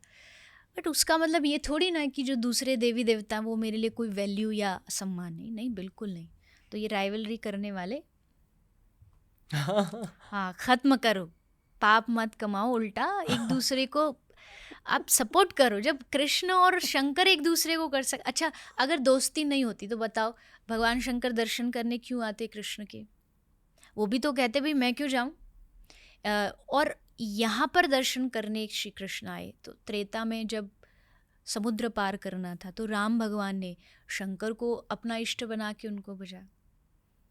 तो ये भेदभाव हम में है, उनमें नहीं है। अगर उनको सचमुच चाहते हो शंकर भगवान खुश हो तो कृष्ण नाम लो, कृष्ण को खुश करना चाहते हो तो शिव नाम लो, तब वो खुश होंगे। उनकी खुशी इसी में, उनकी प्रसन्नता इसी में। Viral reel I hope viral से समझे लोग इसको समझे कि नहीं, ये ख़त्म करो, ये लड़ना झगड़ना, थोड़ा सा इजी हो जाओ भगवानों के नाम पर, इतना गड़बड़ मत करो संभालो अपने आप को। क्योंकि इससे होता क्या, देखिए ये तो चलो हंसने वाली बात हो गई, बट सारे दूसरे धर्म में जब ये बात पहुंचती है ना तो लोग फिर कहते हैं अरे कैसे आपस में ही लड़ रहे हैं, इनको पता ही नहीं क्या कौन शंकर, कौन कृष्ण, कौन राम। तो हमारा धर्म बहुत ज़्यादा फ्लेक्सिबल है, ये अच्छी बात है, बट उस फ्लेक्सिबिलिटी का फ़ायदा नहीं उठाइए। इतना फ़ायदा नहीं उठा दीजिए कि आप उसको मजाक बना के रख दो। मजाक नहीं है, it's a very serious thing, serious topic है। तो उसकी जो सीरियसनेस है, उसकी जो गंभीरता है, उसको समझना चाहिए। मेरा गुस्सा ठंडा हो गया ये तो आई थिंक बेस्ट कॉम्प्लीमेंट होगा मेरे लिए अच्छा लग रहा है जान अभी, और अभी समझ आ रहा है कि कृष्णा किस तरह से मेरी लाइफ में फिर से एंटर कर रहा है। जो भी आप कह रहे हो ना, मैं विजुलाइज कर रहा हूँ उस किताब के अकॉर्डिंग जो मैंने बचपन में पढ़ी थी। और वो फोटोज मेरे दिमाग में फिर से चल रहा है। और पता नहीं क्यों पर वो फोटोज मुझे एग्जैक्टली याद है। बहुत घूरता था उन फोटोज को, और वो फिर से रिप्ले हो रहे हैं मेरे दिमाग में। नहीं, मुझे अब देखो, मैं हमेशा ये बात बोलती हूँ और आपकी ये जो एक्सपीरियंस है इससे तो और ज़्यादा समझ आता है कि बचपन में जिसने धर्म, भक्ति, स्पिरिचुअलिटी ये जो जिसने घोल के पी ली हो ना, तो उसको पूरी लाइफ वो हेल्प करती है। और आई थिंक आपका ये एक्सपीरियंस उसका बेस्ट एग्जाम्पल है। बचपन में हमको लगता है कि अरे ये बच्चा ही तो है, इसको क्या बताना भगवान के बारे में, अभी तो बड़ा होगा तब बताएंगे। बट शायद अब अगर आपको पिक्चर याद है, एग्जैक्ट पता है कि, तो आप सोचो कि वो बचपन की बातें, बचपन का अध्यात्म कितना ज़रूरी है। बचपन में बच्चे को जितना हम उसका जैसे पोलियो की ड्रॉप, ये दवाई, वो चीज़ें देते, उसी तरीके से उनके कान, उनकी आँख, उनके ज़ुबान, सबके थ्रू आध्यात्मिकता डालनी चाहिए, क्योंकि वो उस समय एक तरीके का अध्यात्म को बीज बोना है। देन फिर एक दिन आएगा कि वो बीज बढ़ते बढ़ते विशाल पेड़ बन जाएगा। तो मुझे एक लगता है पॉडकास्ट बन जाएगा। पॉडकास्ट बन जाएगा, तभी तो आप यहाँ इस कृष्ण की बातें कर रहे हैं।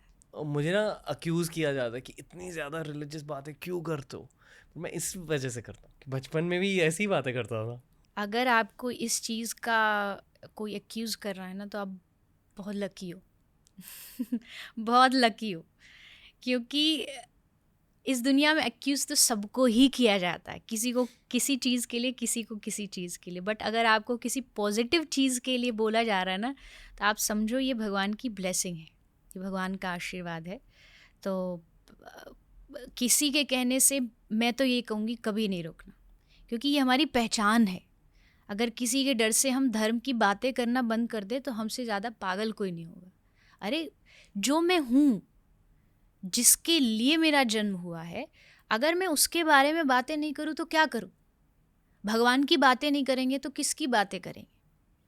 मैं कथा में कहती हूँ, अगर अपनी लाइफ को अच्छा बनाना, एक काम करो, जब अकेले हो तो कृष्ण से बातें किया करो, और जब सबके साथ हो तो कृष्ण की बातें किया करो। भगवान से बात करो या भगवान की बात करो। अगर आप भगवान की बात कर रहे हो तो कभी भी किसी भी लाइफ के मोड़ पर आप एटलीस्ट हारोगे तो नहीं, कभी नहीं हार सकते। अगर आपके लाइफ में आध्यात्मिक स्पिरिचुअल बातें हैं, धर्म है, तो मैं तो यही कहूँगी कि बस करते रहिए।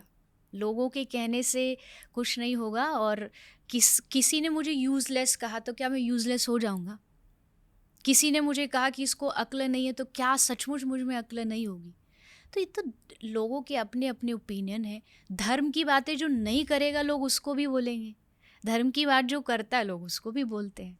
तो अच्छा है ना कि बोल के सुने, एटलीस्ट बोल के सुनेंगे तो हमें लगेगा कि हमने कुछ किया और तब सुना। तो मुझे खुशी है कि आप धर्म की बातें करते हो। मुझे भी इन बातों से खुशी मिलती है, पर पता नहीं, आई डोंट नो कि ये कल्चर इंडिया में, अच्छी पता है कि ये कल्चर इंडिया में कहाँ से आया है, ये ब्रिटिश राज से आया है। जी, अंग्रेज़ चले गए पर अंग्रेज़ी सभ्यता यहीं छोड़ गए। अब भी ना मैं खुल के एक चीज़ कहूँगा ऑडियंस के सामने, बॉलीवुड वाले और क्रिकेट वाले जो सितारे हैं, स्टार्स और मेन प्लेयर्स, वो खुल के बातें करते हैं। हाँ जी, पर उनके आसपास जो लोग आते हैं उन्हें डराते हैं कि ऐसी बातें मत कर। नहीं करना, राइट। क्यों? क्योंकि हर किसी को इम्पोर्टेंट फील करना है अपने जॉब में। पर ऐसे कोई भगवान को नकार के इम्पोर्टेंट कैसे हो सकता है? हमें लिटरली पॉडकास्ट से ऐसी चीज़ें को एडिट आउट करने कहा जाता बोलते है। हैं। हाँ, कि ये हटा दो। तो कुछ लोगों से मैंने कहा कि यार ये मेन चीज़ है पॉडकास्ट में, ये क्यों हटाना? क्योंकि उनके अकॉर्डिंग ये उस स्टार के लिए या उस एथलीट के लिए बैड पीआर है। नहीं, देखो, मैं इतना कह सकती हूँ कि आप जो सांस भी ले रहे हो ना, ये किसी की उधारी है, आपको दी गई है। आपने इसको कहीं से कमाया नहीं है, ये कोई दे रहा है। और जो दे रहा है, आप उसी की एग्जिस्टेंस पर उंगली उठाते हो या आपको उसी के बारे में बोलने में शर्म आती है। तो बस इतना सोच लो, जिसने आपको इतना कुछ दिया है वो छीन भी सकता है, वो ले भी सकता है। इस घमंड में कभी नहीं रहना, कोई भी। मुझे तो नहीं पता किस पर जैसा आपने कहा एक्सपीरियंस बेस्ड होता है कि लोगों को लगता है कि इस बारे में, भगवान के बारे में, भक्ति, धर्म, ये सब बारे में, उसकी वजह से हम हैं। भगवान ने जन्म न दिया होता तो आज इस धरती पर नहीं हो रहे होते। इसी मोमेंट पर अगर वो 1 सेकंड के लिए सांस रोक दे तो दुनिया के किसी बड़े से बड़े राजा या पैसे वाले आदमी में ताकत नहीं कि आपकी सांस वापस लौटा सके। तो इतना बड़ा इतनी बड़ी जो शक्ति है, इतनी बड़ी जो पावर है, जिसकी वजह से दुनिया में और आप चल रहे हैं, बोल पा रहे, आप उसके लिए बोलने में शर्माते हो नहीं। आपको तो उसके बारे में मतलब हर रोज़ सुबह उठ कर के खुद भी धन्यवाद देना चाहिए उसको कि उसने आपको एक और मौका दिया, एक और दिन दिया, और इवन आपको उसको खुल के लोगों तक भी पहुंचाना चाहिए। वो आपकी शक्ति बनेगा। भगवान के बारे में जो लोग बातें करते, आपने कभी किसी को देखा कि कोई संत या भगवान की बातें करने वाला डिप्रेशन की गोलियां खा रहा हो? किसी संत को डिप्रेशन की गोलियां खाते कभी सुना हो? मैंने तो शायद नहीं सुना आज तक। जो भी होगा वो वही होगा जो भगवान से दूर होगा, क्योंकि उसको जीवन जीने का तरीका नहीं पता, इसलिए वो डिप्रेशन में गया, इसलिए वो डिप्रेस्ड हुआ है। तो उससे अगर आगे आपको बढ़ना है तो उधर तो आपको जाना पड़ेगा, भगवान की ओर जाना पड़ेगा। तो जो ऐसा सोच रहे हैं, आई थिंक वो ये पॉडकास्ट सुनेंगे तो नेक्स्ट टाइम वो भी ऐसे खुल के माइक पे बोलेंगे, नहीं मैं उठता हूँ, मैं पूजा करता हूँ, क्योंकि वो मेरी लाइफ का एक हिस्सा है। मैं उठता हूँ तो मुझे एहसास होता है कि वो है भगवान मेरे साथ में। तो आई होप लोग समझे इस बात को। मेरा मानना ये है कि अगर आपके दिमाग में कहीं से एक थॉट आ गई कि क्रिएटिवली मुझे ये करना है या लाइफ में अब मुझे ये करना है, और वो थॉट आपके दिल में बैठ जाती है, फिर आपकी थॉट नहीं होती और कहीं से आई है, शायद भगवान ही डाल देते। और जो सबसे बड़े मोमेंट्स होते हैं किसी के करियर में, वो हमेशा एक थॉट से जन्मे होते हैं, वो थॉट भी भगवान ही डालते हैं जी। तो हाल ही में मैंने ही नहीं, आई फील कि मेरी पूरी टीम ने एक नेशनल अवार्ड जीता था जी। वो मेरा अवार्ड नहीं, पूरी टीम का अवार्ड है। राइट। मैं बस इस टीम का चेहरा हूँ। हाँ जी। ठीक है। जब मैं स्टेज पर गया, नेचुरली मुझे ये लगा था कि मैं एक वो सेलिब्रेशन करूँगा तीर कमांड वाला। हाँ जी, मैंने वीडियो देखा था। बहुत लोगों को अच्छा लगा, और वो मैंने ऐसे नहीं सोचा था कि अरे यहाँ एक मस्त रील निकलेगा, एंगेज, ऐसे नहीं सोचा था, बस वो करना था। क्यों? क्योंकि मैं बहुत ज़्यादा क्रिकेट और फुटबॉल देखता हूँ, और वहाँ सेलिब्रेशंस होते हैं, जब कोई गोल करता है तो कोई ऐसे कुछ सेलिब्रेशन कर ले। पर वो मैंने किया था अर्जुन के लिए, कि बचपन में मेरे आइडल वो थे। और वो जो पंछी वाली कहानी, आँख पे, हाँ, उस कहानी से मैंने बहुत कुछ सीखा है, उस कहानी से मैंने बहुत कुछ अब्जॉर्ब किया जी। उस कहानी के लिए मैंने वो तीर कमांड वाली सेलिब्रेशन करी। लोगों को अच्छी लगी, पर मीडिया के बैक एंड में, यानी कि मीडिया जो लोग देखते हैं, ये फ्रंट एंड होता है, एक पूरी दुनिया होती है मीडिया की बैक एंड की, जहाँ बहुत सारे PR प्रोफेशनल्स होते हैं, जर्नलिज्म की दुनिया भी उसका एक हिस्सा होती है, एजेंसी ओनर्स होते हैं, मीडिया एंटरप्रेन्योर्स होते हैं। वहाँ उस मोमेंट को लेकर बहुत ज़्यादा क्रिटिसिज्म हुई थी, इसी वजह से कि यार ये देखो फेक, गिमिकी, इनजेन्युइन। आपको इस दुनिया में ऐसा कोई इंसान या ऐसा कोई भगवान मिला है जिसको हर आदमी प्रेज करता हो? क्या आपको ऐसा कोई इंसान मिला है जो हर इंसान, आई थिंक जितने भी एटलीस्ट भारत की बात करते हैं कि भारत में जितनी पॉपुलेशन है, क्या हर आदमी भगवान कृष्ण को चाहता है या उन पर उंगलियां भी उठाता है? तो अगर आप सर्च करेंगे, अपने आसपास ही देख लेंगे, तो 5 में से 3 लोग शायद प्यार करते और 2 लोग शायद ऑपोजिट में खड़े होंगे। तो जब भगवान की अपोजिशन में लोग हो सकते, तो क्या इंसान के में नहीं हो सकते? इंसान के विरोध में लोग बोलना ये सदियों से चलता आया है, और अगर मैं या आप ये चाहूँ कि नहीं, मैं तो जहाँ जाऊँ बस ऐसे ऐसे हो, सब वाह वाह हो, ये इम्पॉसिबल है। भगवान के लिए नहीं पॉसिबल हो पाया, तो हम इंसानों के लिए तो कभी नहीं हो सकता। यहाँ एक और भी चीज़ मैं अगर आगे बढ़ के ये भी बोल दूँ कि यहाँ वही बड़ा बना है जिसका हमेशा कुछ ना कुछ क्रिटिसिज्म जिसने झेला है, या ये कह सकते हैं कि जैसे कुम्हार मिट्टी को बिगाड़ता है ना, बिगाड़ने का मतलब ये है कि वो कुछ नया क्रिएट करना चाह रहा है। तो अगर भगवान के, आपने कहा भगवान की इच्छा है, तो भगवान अगर ऐसा कुछ कर रहे हैं ना, तो मतलब कुछ क्रिएशन हो रहा है, कुछ भी अच्छा हो रहा है।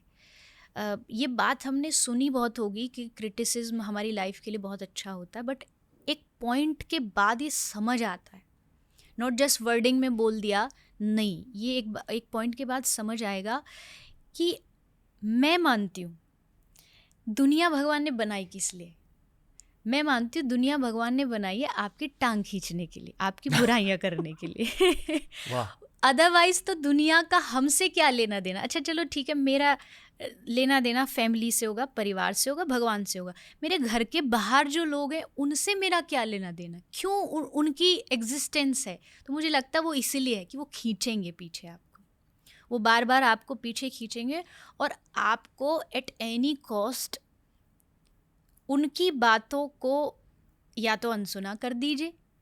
अनसुना नहीं कर पा रहे हो, इतनी पावर नहीं है, तो उनकी बातों से जैसे कहा कुछ चीज़ अपनी लाइफ में अच्छी हो सकता है, क्रिटिसिज्म कभी कभी अच्छा भी हो सकता है कि हम शायद गलत हों और वो हमें चीज़ों को ठीक करने के लिए, पर ऐसा चांस बहुत रेयर होता है क्योंकि आजकल सोशल मीडिया ऐसा है ना कि यहाँ लोग आपके लिए अपने मन से स्टोरीज बना लेते हैं। उनको लॉजिक से और आपकी जीवन से कोई लेना देना नहीं, आपकी असलियत से कोई लेना देना नहीं। वो बस आपको 1 घंटे के पॉडकास्ट में देख रहे हैं, आप इसके बाद क्या कर रहे हो उनको 1% भी कोई पता नहीं है। तो उनको कोई हक नहीं है कि वो आपके, मेरे या किसी के बारे में बोलें, बट वो फिर भी बोलेंगे, वो रुकेंगे नहीं। क्योंकि लोग बोलते, इस पे एक छोटी सी कहानी भगवान शंकर की है। भगवान शंकर पार्वती जा रहे थे, नंदी भगवान का वाहन है, दोनों उस पे बैठे थे। तो शंकर भगवान जा रहे हैं तो एक गांव में पहुँचे, तो गांव वाले लोग बोले अरे राम राम राम, देखो कितने निर्दयी लोग हैं, दोनों पशु के ऊपर बैठे हैं। एनिमल राइट्स वाले आ गए कि अरे दो लोग बैठे हैं। तो भगवान शंकर माता पार्वती ने कहा क्या करे। तो भगवान शंकर, पार्वती जी बोली आप बैठो, मैं नीचे चलती हूँ। तो भगवान शंकर बैठ गए, पार्वती जी पैदल पैदल जा रहे। नेक्स्ट गांव में पहुँचे तो वहाँ गांव वाले ने देख के बोला अरे राम राम राम, कैसा इंसान है, पत्नी पैदल जा रही है, खुद बैठा है नंदी पे। शंकर भगवान ने कहा कि तुम बैठ जाओ, मैं पैदल चलूँगा। तो अब माता पार्वती बैठ गई, शंकर भगवान पैदल जा रहे। नेक्स्ट गांव में पहुँचे तो लोग क्या बोले, अरे राम राम, देखो देखो जोरू का गुलाम जा रहा है, अरे खुद पैदल चल रहा है, उसको बिठा रखा है। भगवान शंकर ने कहा एक काम करो, हम दोनों ही नीचे उतर जाते हैं, हम दोनों ही पैदल चलते हैं। दोनों पैदल चलने लगे। भगवान ने सोचा अब तो कोई कुछ नहीं कहेगा, बोलेगा। नेक्स्ट गांव में जैसे पहुँचे तो नेक्स्ट गांव वाले क्या बोले, अरे राम राम, कैसे लोग हैं, व्हीकल वाहन है और फिर भी पैदल पैदल जा रहे। मुझे लगता है यही है दुनिया। आप कुछ भी कर लो, एट एनी कॉस्ट आपका ये क्रिटिसिज्म तो होगा ही होगा। और ये भी बात सच्ची है कि कामयाबी इतना शोर नहीं मचाती जितना बदनामी मचाती है, क्योंकि वो लोगों को एक्सेप्ट करने में इजी बहुत लगती है, किसी की बड़ाई या प्रशंसा करने में बहुत हिम्मत लगती है। बुराई देखो, कोई भी आप कमेंट खोल के देख लो तो आपको बुराइयों से भरा हुआ मिल जाएगा, बट उस पर जाएंगे तो आई थिंक कोई दुनिया में कुछ नहीं कर सकता। तो लोग जो कह रहे हैं आप उनको कहने दो, आप जिस सोच से आगे बढ़ते हैं उससे आगे बढ़ना चाहिए। बहुत ऑनेस्ट पॉडकास्ट बन रहा है। पता है ये ऑनलाइन ट्रोलिंग की बातें बहुत होती हैं पॉडकास्ट पर। इनफैक्ट मैं इसकी बातें करता नहीं क्योंकि इतनी ज़्यादा होती हैं। एंड मेरा मानना ये है कि बहुत सारे लोग ऑनलाइन ट्रोल होते हैं, तो ये बहुत नॉर्मल चीज़ है अगर आप सोशल मीडिया पर मेरा इशू ऑफलाइन ट्रोलिंग के साथ है। जो मैंने अब बात करी बैकएंड के बारे में या डिसीजन मेकर्स के बारे में, अलग कंपनीज़ के फाउंडर्स के बारे में, आई डोंट इवन माइंड अगर वो आपको क्रिटिसाइज़ कर रहे हैं, पर लोग कभी कभी ना करियर जेपर्डाइज करने की कोशिश करते हैं, मतलब आपसे अपॉर्चुनिटी छीन लेते हैं। स्पेशली जो इन्फ्लुएंशियल लोग होते हैं, फॉर सम रीज़न वो आपके साथ कनेक्ट नहीं कर पाते। बहुत सारे लोग मेरे साथ कनेक्ट नहीं कर पाते रिलीजियस कंटेंट की वजह से, मुझे पता है, ऑटोमेटिकली रिजेक्ट करते। बाकी का स्पोर्ट्स कंटेंट भी नहीं देखते क्योंकि रणवीर बना रहे हैं और रणवीर ऑब्वियसली बहुत ज़्यादा रिलीजियस है। तो मेरे से बहुत सारे career opportunities I won't say छीने भी गए, पर मेरे हाथ से निकल गए। पर मैं ये भी भगवान का ही खेल मानता हूँ, शायद वो मेरे लिए बने ही नहीं थे। इसलिए मैं अब ऑफलाइन ट्रोलिंग की इतनी ज़्यादा बातें कर रहा हूँ, क्योंकि यहाँ मैं एकदम खुल के बैठ रहा हूँ। देखो आपको एक बात बताओ, पहली चीज़ तो जो आपका होगा वो आपसे कभी भी दुनिया का कोई भी आदमी छीन नहीं सकता है। जो आपके लिए भगवान ने बनाया है, चाहे वो करियर हो, चाहे वो अपॉर्चुनिटीज़ हो, या कोई इंसान हो, क्योंकि अक्सर यही इन्हीं चीज़ों से हम लड़ते हैं कि भाई कोई चाहिए था वो छोड़ के चला गया, कोई अपॉर्चुनिटी थी वो चलेगी। मुझे लगता है कि जो चीज़ अपनी होती है वो कभी जाएगी नहीं, और जो चीज़ चली गई वो कभी अपनी थी ही नहीं। अपने माइंड को बस इतना ही थॉट दे के हमको माइंड को एक प्रोसेस करना पड़ता है कि सचमुच ये जो अस्तित्व है, जिसको लोग कहते हैं यूनिवर्सल, जो एक एनर्जीज़ है, हम उसे भगवान बोलते हैं, तो उसने हर एक चीज़ को कहीं ना कहीं आपके लिए पहले से लिखा है। इवन उन्होंने भी लिखा है और आप भी लिख रहे हो, आप जो कर रहे हो। अब मैं मेहनत कर रहा हूँ, कर रही हूँ, अक्सर लोगों को बहुत डाउट हो जाता है कि भाई मेहनत किया एंड देन उसके बाद जैसे आपने कहा अपॉर्चुनिटी आई, उसको कोई और ले गया। नहीं, उससे बड़ी अपॉर्चुनिटी भगवान ने एटलीस्ट आपके लिए कहीं बना रखी है, वो है। और ये जस्ट दिल को तसल्ली देने वाली बात नहीं है, ये सच है। और उस समय ये सोचना चाहिए कि मेरे डिसीज़न से ज़्यादा पावर है भगवान के डिसीज़न में। उनको पता है इसको कब कौन सी चीज़ कहाँ देनी है, इसके लिए कहाँ ज़रूरी है।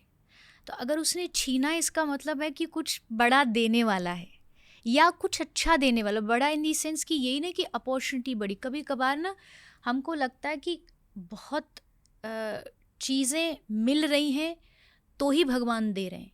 अगर कभी भगवान कुछ चीज़ें आपसे ले भी रहे होते हैं, वापस छीन भी रहे होते, तो ये भी उनका एक वे है कुछ देने का। हो सकता है कि उसके जाने से स्ट्रेस कम हो जाए। कोई आदमी है, वो लाइफ में उसके कारण हमारे लाइफ में बहुत स्ट्रेस है, बहुत परेशान है, वो दूर हो गया। भगवान ने दूर इसलिए किया क्योंकि वो आपका नहीं था और आपको उससे स्ट्रेस मिल रहा था, और ये भगवान देख नहीं पा रहे थे। उनको लगा मेरा बच्चा देखो दिन रात रोता रहता है कि ऐसा हो गया वैसा हो गया। और जो आपका अपना होगा वो सचमुच कभी जाएगा नहीं, और जो मतलबी होगा वो कभी ठहरेगा नहीं। यहाँ ब्रेकअप एडवाइस भी दे रहे हो। हाँ, काम आ जाएगी, ले सकते हो आप थोड़ा थोड़ा, क्योंकि ये तो सबका सिचुएशन है आज के टाइम में। कहीं भी कोई भी रिश्ते में ये वाला लॉजिक काम आएगा ही आएगा। अपॉर्चुनिटीज के साथ भी, अपॉर्चुनिटीज या रिश्ते सेम ही है। सेम ही है। कहीं ना कहीं आप उनसे जुड़े हो, आपको वो चाहिए, आपको अपॉर्चुनिटीज़ चाहिए, आपको लोग चाहिए, आपको रिश्ते चाहिए। बट हर अपॉर्चुनिटी, हर रिश्ता, हर आदमी हमारे लिए नहीं होता है। कुछ चीज़ें छोड़ने के लिए होती हैं। और एक मूर्ति बनाने के लिए उसमें कुछ भी ऐड नहीं करना पड़ता है। उसमें क्या करना पड़ता है, उसमें एक्स्ट्रा निकालना पड़ता है। एक मूर्ति जब भी बनेगी तो पत्थर में से जो एक्स्ट्रा होगा वो निकाल दो तो मूर्ति का शेप लगेगा। कई बार हमारी लाइफ में बहुत सारी चीज़ें एक्स्ट्रा होती है, करियर वाइज भी, रिश्तों के लिए भी। वो एक्स्ट्रा लोग कह लीजिए या एक्स्ट्रा बर्डन कह लीजिए, वो हम जानबूझ के अपने पीठ पे ढोते हैं। तो जस्ट आप कुछ मत करिए, ऐड कुछ मत करिए, आप उसको निकालिए। और वो निकालने का डिसीज़न कभी कभी हमारा नहीं, उसका होता है। तो अगर वो छूट भी रहा है तो आई थिंक, मुझे तो यही लगता है कि ये सोचना चाहिए, मेरे नज़रिए से ज़्यादा दूर का जो नज़रिया है वो उसके पास है। और भगवान कोई आपके दुश्मन नहीं है, भगवान हमारे दोस्त है। वो पता है उनको कि ये गलत कर रहा है या इस चीज़ से परेशान है, इसलिए शायद वो अपॉर्चुनिटी हमसे जा रही है। तो भगवान की मर्जी, वही वाली बात होगी। मैं मानता हूँ कि भगवान हमारे दोस्त हैं, पिता माता सब है। शायद अडल्टहुड में एज 22 के बाद जब करियर स्टार्ट होता है, जब दुनिया देखने को मिलती है जी, इस फेज में मुझे पता चला कि भगवान शायद आपके एग्जामिनर भी है। प्यारे एग्जामिनर। टेस्ट तो लेते हैं। आई फील कि सारे भगवान टेस्ट लेते हैं। ओके, और योर देखो ऑनेस्टली जेन्युइनली मुझे लगता है कि मैं काली माँ, शिवजी, कृष्णा से इक्वल प्यार करता हूँ। पर मैं मानता हूँ कि जब आप एक देवता की उपासना करने लगते हो, उस देवता के पर्सनालिटी के अकॉर्डिंग आपके लाइफ में चेंजेस आते हैं। और ये मैंने मेरे कृष्णा उपासना के फेज़ में सीखा है कि कृष्ण भगवान आपको बहुत एग्जाम्स देते हैं, तोहफे भी देते हैं, रिजल्ट में गिफ्ट भी देते हैं, ट्रॉफीज, सब कुछ। राइट। पर पहले के एग्ज़ाम होता है। शायद ये मैंने शिवजी की उपासना के साथ नोटिस नहीं किया है। शिवजी आपको बहुत कुछ बहुत झट से दे देते हैं और उस बहुत कुछ के साथ पीड़ा भी होगी। कृष्ण भगवान का ऐसा नहीं है। एटलीस्ट ये मैंने नोटिस किया, शायद मैं गलत हो सकता हूँ, ये शायद सिर्फ मेरी सब्जेक्टिव रियलिटी हो सकती है। मैं एक बात बोलती हूँ, भगवान का देना कृपा है तो छीनना भी कृपा है। भगवत गीता में भगवान ने अर्जुन को ये बात बोली, आप जो बोल रहे हैं ना एग्जैक्ट वही बात है। अर्जुन ने पूछा, भगवान आप जिससे प्यार करते हो उसके साथ आप क्या करते हो? भगवान ने कहा कि करोमि बंधु विच्छेदम, मेरा जो प्यारा होता है, मैं जिससे प्यार करता हूँ, क्या करता हूँ, मैं उसके अपनों को सबसे पहले उससे दूर करता हूँ। ये कृष्ण के वचन है भगवत गीता के। फिर उसके बाद रिश्ते दूर हो गए। अब वो सोचेगा चलो कोई बात नहीं, रिश्ते ही तो दूर हुए, मैं जो कमा रहा हूँ, मेरी मेहनत, पैसा, ये सब मेरा है। तो भगवान ने कहा हरिष्ये तद्धनम सनई, मैं धीरे धीरे करके उसका धन, उसका जो भी उसने कमाया है, जो कोशिश कर रहा है, वो सब छीन लेता हूँ। तो अर्जुन ने कहा कि आप कोई दुश्मन थोड़ी हो अपने जनों के कि आप ये सब करते हो। भगवान ने कहा दुश्मन नहीं हूँ मैं, पर मुझे पता है जब उस सब जगह से हार जाता है ना, सब जगह से जब उसके रिश्ते सब छूट जाते, तब वो मेरे दरवाजे आता और दोनों हाथ उठा के समर्पित होके, सरेंडर होके कहता, भगवान मैं हार गया, अब तू संभाल, अब तेरी मर्जी।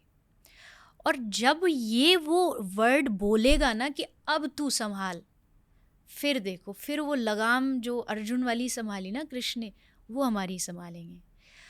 अब निर्णय हमारा है, या तो सब कुछ छोड़ के, छूट करके आप तब भगवान तक जाना चाहते हो, या फिर आप पहले ही समझ जाओ कि मैं भगवान आपका हूँ, आप चाहे मुझे कुछ चीज़ों से दूर करो ना करो, मैं पहले भी आपका था, अभी भी आपका हूँ, आगे भी आपका रहूँगा। तो फिर भगवान को कुछ छीनना ही नहीं पड़ेगा, उनको पता है कि ये मेरा है, मुझे अपना मानता है। तो ये भगवान की एक तरीका है हमारा टेस्ट लेने का। अक्सर ऐसा टेस्ट जब कृष्ण लेंगे कि आपसे सब छीन लिया, तो लोग क्या करेंगे, हमारे धर्म में बड़ी फ्लेक्सिबिलिटी है, अच्छा कृष्ण नहीं काम कर रहा, चलो साइड में हटाओ, अब कोई दूसरा देवता ट्राई करते हैं। बट मुझे नहीं लगता ये प्रेम है। अगर आप कृष्ण से प्रेम करते हो, वो हज़ारों टेस्ट ले, आप तैयार हो उसके लिए, आप कहोगे कि तू लेता रहे परीक्षा, मैं देता रहूँगा, पर मैं तुझसे प्यार करना नहीं छोड़ूंगा। और मैं कहती हूँ कि आप ये कंडीशन भगवानों से ही क्यों रखते हो कि आप मेरी इच्छा पूरी करोगे तो ही मैं आपको प्यार करूँ। अक्सर आज किसी भी मंदिर चले जाइए, आप सिद्धि विनायक जा रहे हैं, आप तिरुपति जा रहे हैं, आप वृंदावन जा रहे, बहुत कम और गिने चुने लोग होंगे जिनको प्यार है इसलिए जा रहे हैं। वो इसलिए जा रहे हैं कि उनके जीवन के कुछ दुख संकट है और उन्होंने कहीं सुना है कि फलाने मंदिर में जाओगे, 2 नारियल चढ़ाओगे तो तुम्हारे दुख दूर हो जाएंगे। पर मैं मानती हूँ भगवान दुख दूर करने की कोई मशीन नहीं है। भगवान आपके साथ खड़े होंगे दुख में, ये कहेंगे कि तेरा दुख है, तेरा टेस्ट चल रहा है, मैं खड़ा हूँ। जस्ट लाइक एक जो कुम्हार होता है, वो मिट्टी के बर्तन बनाता है, घड़ा बन गया उसका, तो बाहर से उसको बजा बजा के टेस्ट करता है कि कच्चा तो नहीं है, बट भीतर वो उसमें हाथ डाल के उसको सपोर्ट भी देता रहता है कि टूट ना जाए। तो टेस्ट तो कर रहा है, पर वो सपोर्ट भी कर रहा है कि टेस्ट भी मेरा है और सपोर्ट भी मेरी है, दोनों चीज़ करेगा। ऐसे टेस्ट में एक इंसान का फेलियर क्या होता है? फेलियर ये होता है कि जब वो ये सोच ले कि भगवान सिर्फ मेरा टेस्ट ले रहे, साथ नहीं दे रहे। उसको ये सोचना होगा कि साथ दे रहे, या ये कह लीजिए उनको पता है कि आपके कंधे कितना बोझ सह सकते हैं। एग्जाम्पल के लिए, कोई फादर अपने 2 बेटों के साथ मार्केट जा रहा है, एक बड़ा है लगभग 20-22 साल का, एक 4-5 साल 6 साल का बच्चा है। उसके बाद 2 पॉलिथिन है, एक में हैवी सामान है, एक में थोड़ा लाइट है। तो हैवी वाला किसको देगा? जो बड़ा है। क्यों? क्योंकि उसे पता ये हैवी आइटम, हैवी वेट उठाने के लिए कैपेबल है। जो छोटा होगा उसको नहीं देगा, ये उसकी समझदारी है। तो अगर भगवान हमारा टेस्ट ले रहे हैं या हमारे कंधों पे कोई बोझ डाल रहे हैं, तो ही नोज कि ये इसके लिए कैपेबल है। कैपेसिटी से ज़्यादा कभी भी भगवान आपके कंधे पे बोझ नहीं डाल सकते। उनका ये तरीका है, प्यार करने का उनका तरीका है कि एक टाइम जा कर के, क्योंकि बिना जीवन में जब तक कोई हार्ड टाइम नहीं आए ना, तो आदमी लाइफ की सच्चाई को नहीं समझ पाता है। इसलिए हार्ड टाइम ज़रूरी है, और इसलिए भगवान दे रहे हैं उसको ये हार्ड टाइम, ताकि इससे उसके कंधे मजबूत हो। मेरी नज़रिए से अगर आप ये मानते हो कि टेस्ट चल रहा है, पर तू कितने भी टेस्ट ले ले, मैं तो नहीं छोड़ना तेरा पीछा, मैं तो पकड़ के पीछे बैठा हूँ, छोटा सा बच्चा हूँ। ये भी एक मुझे लगता है कि भगवान के सामने थोड़ा ना बच्चे जैसा बिहेव करना चाहिए, बालकपन जैसा, क्योंकि बच्चा कितनी भी गलतियाँ करे माँ बाप माफ़ कर देते हैं, एक इनोसेंस उसमें होता है। तो वैसा अगर आप बिहेव करोगे भगवान के सामने, तो भगवान जल्दी थोड़ा माफ़ कर देते हैं। हम क्या करते हैं, हमको इतना ज़्यादा मैच्योर बनने की आदत हो गई है दुनिया के सामने कि हम भगवान के सामने भी वही मैच्योरिटी दिखाते हैं, बट हम हैं नहीं, हमें बहुत गलतियाँ हैं। तो भगवान के सामने जाके कह देना चाहिए कि गलत हैं तो हैं, तुमको ऐसे ही एक्सेप्ट करना पड़ेगा हम जैसे हैं। तो फिर भगवान आसानी से माफ़ कर देते हैं और एक्सेप्ट भी करते हैं। जब आप पूजा करने बैठते हो, आप हर दिन पूजा करने बैठते हो जी, कितनी देर के लिए? मैं एक बात हमेशा कहती हूँ, मैं पूजा नहीं करती, मैं भगवान से प्रेम करती हूँ। पूजा का मेरा टाइम टेबल सिस्टम ऊपर नीचे हो सकता है। कोशिश कितनी होती? कोशिश देखो, मेरा जो संप्रदाय है वो है गौड़िया चैतन्य महाप्रभु की संप्रदाय है। हमारी संप्रदाय में विशेषकर दिया जाता है, मोर देन पूजा से आपको चैंटिंग करनी होती है, जाप करनी होती है।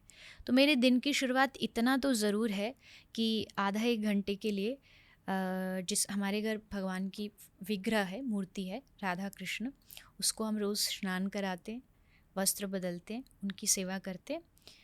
फिर होती है नाम जाप, हरे कृष्ण महामंत्र, उसकी चैंटिंग होती है। मॉर्निंग में अगर आपको कहीं जल्दी जाना होता है तो आप थोड़ा सा 2-3 माला करके रख देते हैं। अगर आपको नहीं जाना होता है तो एटलीस्ट हमारी संप्रदाय में कहते हैं आपको डेली बेसिस पे 16 राउंड्स इज़ मिनिमम। ये नहीं कि 16 राउंड्स कर लिया तो इनफ हो गया, बैग माला का टांग के रख दिया, ऐसा नहीं। फिर पूरा दिन भी जो मेरा रहता है उसमें मेरी माला हमेशा साथ रहती है। इवन जैसे भी मैं अब पॉडकास्ट में हूँ तो मेरी माला मेरे साथ रहेगी, जैसे टाइम मिला माला किया। या कई बार ऐसा भी होता है टाइम नहीं भी मिला फिर भी मेरे पास हाथ में माला रहती है। कई लोग मुझसे क्वेश्चन करते, मेरे घर वाले भी करते कि तुम जहाँ जा रही हो वहाँ तो माला कोई काम नहीं है, तो फिर वहाँ क्या काम? मुझे लगता है कि वो मेरे हाथ में रहनी चाहिए, वो मुझे एक पावर देती है। जैसे मेरे पॉकेट में 5,000 रुपये, भले मैं खर्च ना करूं बट एटलीस्ट मुझे पता है मेरे पास, ज़रूरत पड़ी तो दे सकती हूँ, तो वो मुझे पावर देती है। इसलिए मेरा पूजा का घंटा निश्चित नहीं है कि इतने ही घंटे में पूजा करूँगी या इतना ही टाइम में पूजा करूँगी। मैं पूरा दिन जब जहाँ मौका मिलता है मैं भगवान का नाम जाप करती हूँ। मेरा सवाल ये है जी कि आपके प्रार्थना करने के वक्त हर किसी का एक पीक मोमेंट होता है नहीं, जहाँ प्रार्थना बहुत डीप चली जाती है। मेरा सवाल ये है कि उस मोमेंट में आपको दिखता क्या या महसूस क्या होता है, ये मेरा सवाल है। So I didn't mean to ask you about the puja in detail, हाँ, बट ठीक है, थैंक यू कि आपने बता दिया। ये इससे मैंने सीखा। पर अब बताइए कि पीक मोमेंट पे क्या दिखता है और क्या महसूस होता है? जो मैं बोलती हूँ भगवान की लीलाएं, भगवान की कथाएं, या जो मैंने बचपन से सुनी है, या जो वृंदावन में जन्म लेने के कारण मैंने देखी है, जिसमें बहुत सारी लीलाएं, लाइक भगवान राधा कृष्ण की बहुत सारी डीप वाली जो लीलाएं हैं ना, एकदम जो इसको हमारे अध्यात्म की भाषा में कहते हैं निकुंज लीला। निकुंज मतलब भगवान का एक जगह है जहाँ भगवान लीला करते हैं, निकुंज है मतलब बहुत सारा वन है, पूरा वातावरण वहाँ का बहुत शुद्ध है, बहुत सारे पक्षी हैं आसपास, यमुना जी बह रही, उसको निकुंज बोलते हैं, भगवान का निकुंज। तो वहाँ पे भगवान कृष्ण की, राधा रानी की, गोपियों की अलग अलग लीलाएं होती हैं। इवन हमारे संप्रदाय में ध्यान के लिए नहीं बोला जाता, हम ध्यान भी करते हैं तो उसको हम चिंतन बोलते हैं, क्योंकि ध्यान मेडिटेशन इज़ कि आपको एक निर्गुण है, एक फॉर्मलेस ईश्वर भगवान जो भी आपका एनर्जी, उसको आपको देखना होता है। बट आई फील कि हमारा मन जो है ना वो बहुत कलरफुल है, जॉयफुल है, उसको कुछ अट्रैक्ट करने के लिए कुछ चाहिए, कोई स्टोरी चाहिए, कोई पिक्चर चाहिए, कोई फॉर्म चाहिए। तो वो फॉर्म, वो पिक्चर, वो स्टोरी, वो लीला मुझे भगवान श्री कृष्ण की लीलाओं से मिलती है। लाइक अगर आज मेरा मन है कि आज मुझे भगवान की जो भगवान ने गिरिराज उठाए एक उंगली पे, वो लीला सोचनी है, उसका चिंतन करना है, तो आज मैं वो चिंतन करूँगी।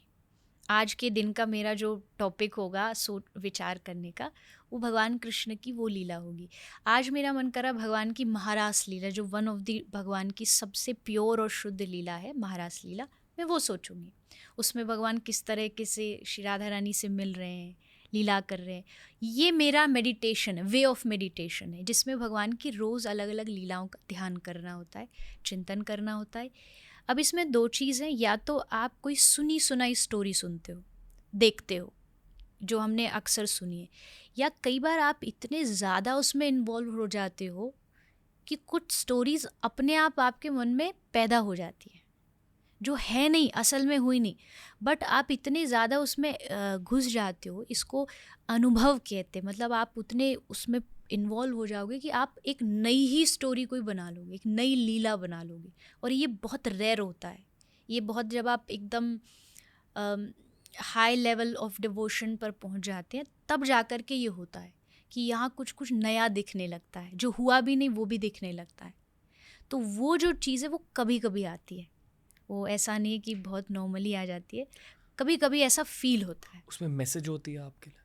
मैसेज हाँ हो सकता है, भगवान की हर लीला में कोई ना कोई मैसेज होता है। हो सकता है भगवान को इंडिकेशन दे रहे हैं, किसी भी तरीके से दे रहे हैं। उसको समझ पाने के लिए भी आपकी भीतर उतना एनर्जी होनी चाहिए।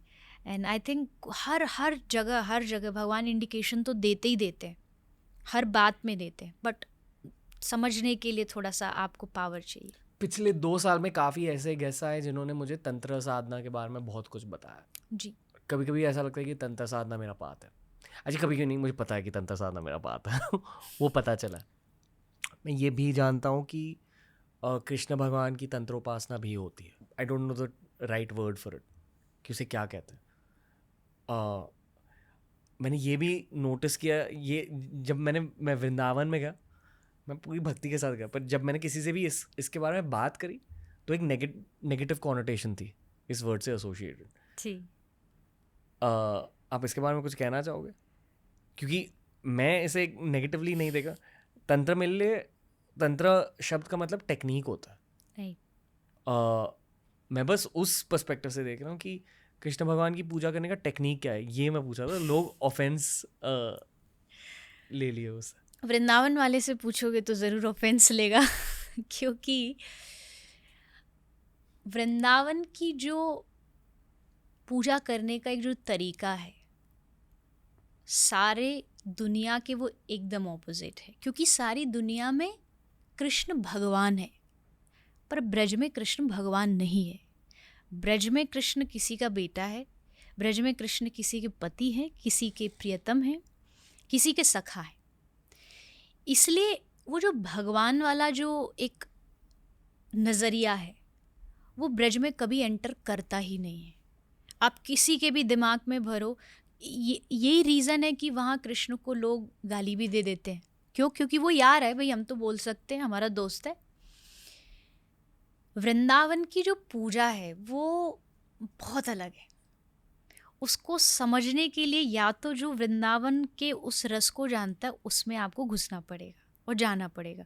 और आई थिंक वो एक ऐसी उपासना है, आज ब्रज के जो अच्छे अच्छे संत वृंदावन में रहते हैं ना, उन्होंने सब खोजा। वो हिमालय में गए, वो साधना किए, वो बनारस के घाटों पे जाके कई कई दिनों तक भूखे तप किए, साधना किए, ब्रज में आए और ब्रज में आके अटक गए। यहाँ से वो आगे बढ़ नहीं पाए। क्यों? क्योंकि उन्होंने डीपली ब्रज के रस को जाना। देखिए, कृष्ण भगवान रूप में उतना अच्छा सुंदर नहीं है जितना वो अपना प्रियतम रूप में, अपना सखा रूप में जितना वो प्यार देता है ना, उतना भगवान रूप में नहीं देगा। ब्रज में एक उद्धव जी थे, वो बहुत ज़्यादा ज्ञानी थे, या ये कह लीजिए उन्होंने बहुत वेद पढ़े थे, शास्त्र पढ़े थे, सब कुछ जाना था, पर उन्होंने प्रेम की शिक्षा नहीं जानी। प्रेम क्या होता है? तो भगवान श्री कृष्ण के मन में आया कि ये तो रूखा की रूखा ही रह जाएगा, इसने सब कुछ पढ़ लिया पर इसने प्रेम नहीं पढ़ा, इसने प्रेम को नहीं जाना। तो भगवान कृष्ण उसको वृंदावन भेजा, जा गोपियों से सीख के आ। वो आए, उन्होंने गोपियों से कहा कि वही जो आप कह रहे हैं, ध्यान करो। गोपी से कहा कि मैं तुमको एक मंत्र देता हूँ, मन भगवान में लगाओ। तो गोपी ने कहा कि मन भगवान में लगाओ ये तो तूने पढ़ लिया उद्धव, पर एक बात बता, जिसके पास मन ही ना हो वो क्या करे? वो क्या मेडिटेशन करेगा? क्योंकि मेडिटेशन के लिए तो मन चाहिए। तो उद्धव ने पूछा, ऐसा हो सकता है क्या कि किसी के पास मन ना हो? गोपी कहती है, हो सकता है, क्योंकि हमारे पास नहीं है। उद्धव ने कहा, ऐसा हो ही नहीं सकता, भगवान ने सबको मन दिया है, जन्म के साथ मिलता ही मिलता है। गोपी ने कहा, हाँ हमारे पास था, अब नहीं है। अब कहाँ चला गया? बोले, जब कृष्ण ब्रज छोड़ के गया तो हमारे मन को अपने साथ ले गया।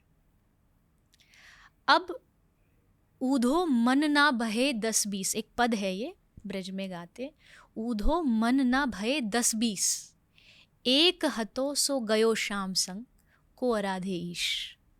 मतलब तेरा जो ईश्वर है उसको मन में रखे कहाँ, जब मन ही नहीं है, मन को कृष्ण ले गए। अब आप सोचो, जो मन तक को भी भगवान को दे देता हो, आप उस व्यक्ति से अगर तंत्र मंत्र की बातें पूछोगे वो नहीं बता सकता, या वो यही कहेगा। नारद जी ने आके गोपियों से कहा, गोपी मैं तुमको कोई एक मंत्र देता हूँ जिसको आंख बंद करके ऐसे तुम यमुना जी के घाट पे बैठो, इससे परमात्मा ईश्वर भगवान तुम्हारे मन में आ जाएगा। तो गोपी हंसने लगी। गोपी ने कहा, हमको ऐसा मंत्र नहीं चाहिए जिससे मन में भगवान आ जाए, हमें ऐसा चाहिए, ऐसा मंत्र बताओ जिससे मन से कृष्ण निकल जाए, क्योंकि ये जा ही नहीं रहा, ये हमारे रोम रोम में बैठा हुआ है। हम काम भी करती हैं तो हमको हर जगह कृष्ण दिखता है, कोई ऐसा मंत्र बताओ जो भागे जीवन से। तो ये ब्रज का प्रेम है। इस ब्रज के प्रेम में सच में जादू, तंत्र, मंत्र, साधना, ये शायद हम ब्रज वालों को समझ आती नहीं है।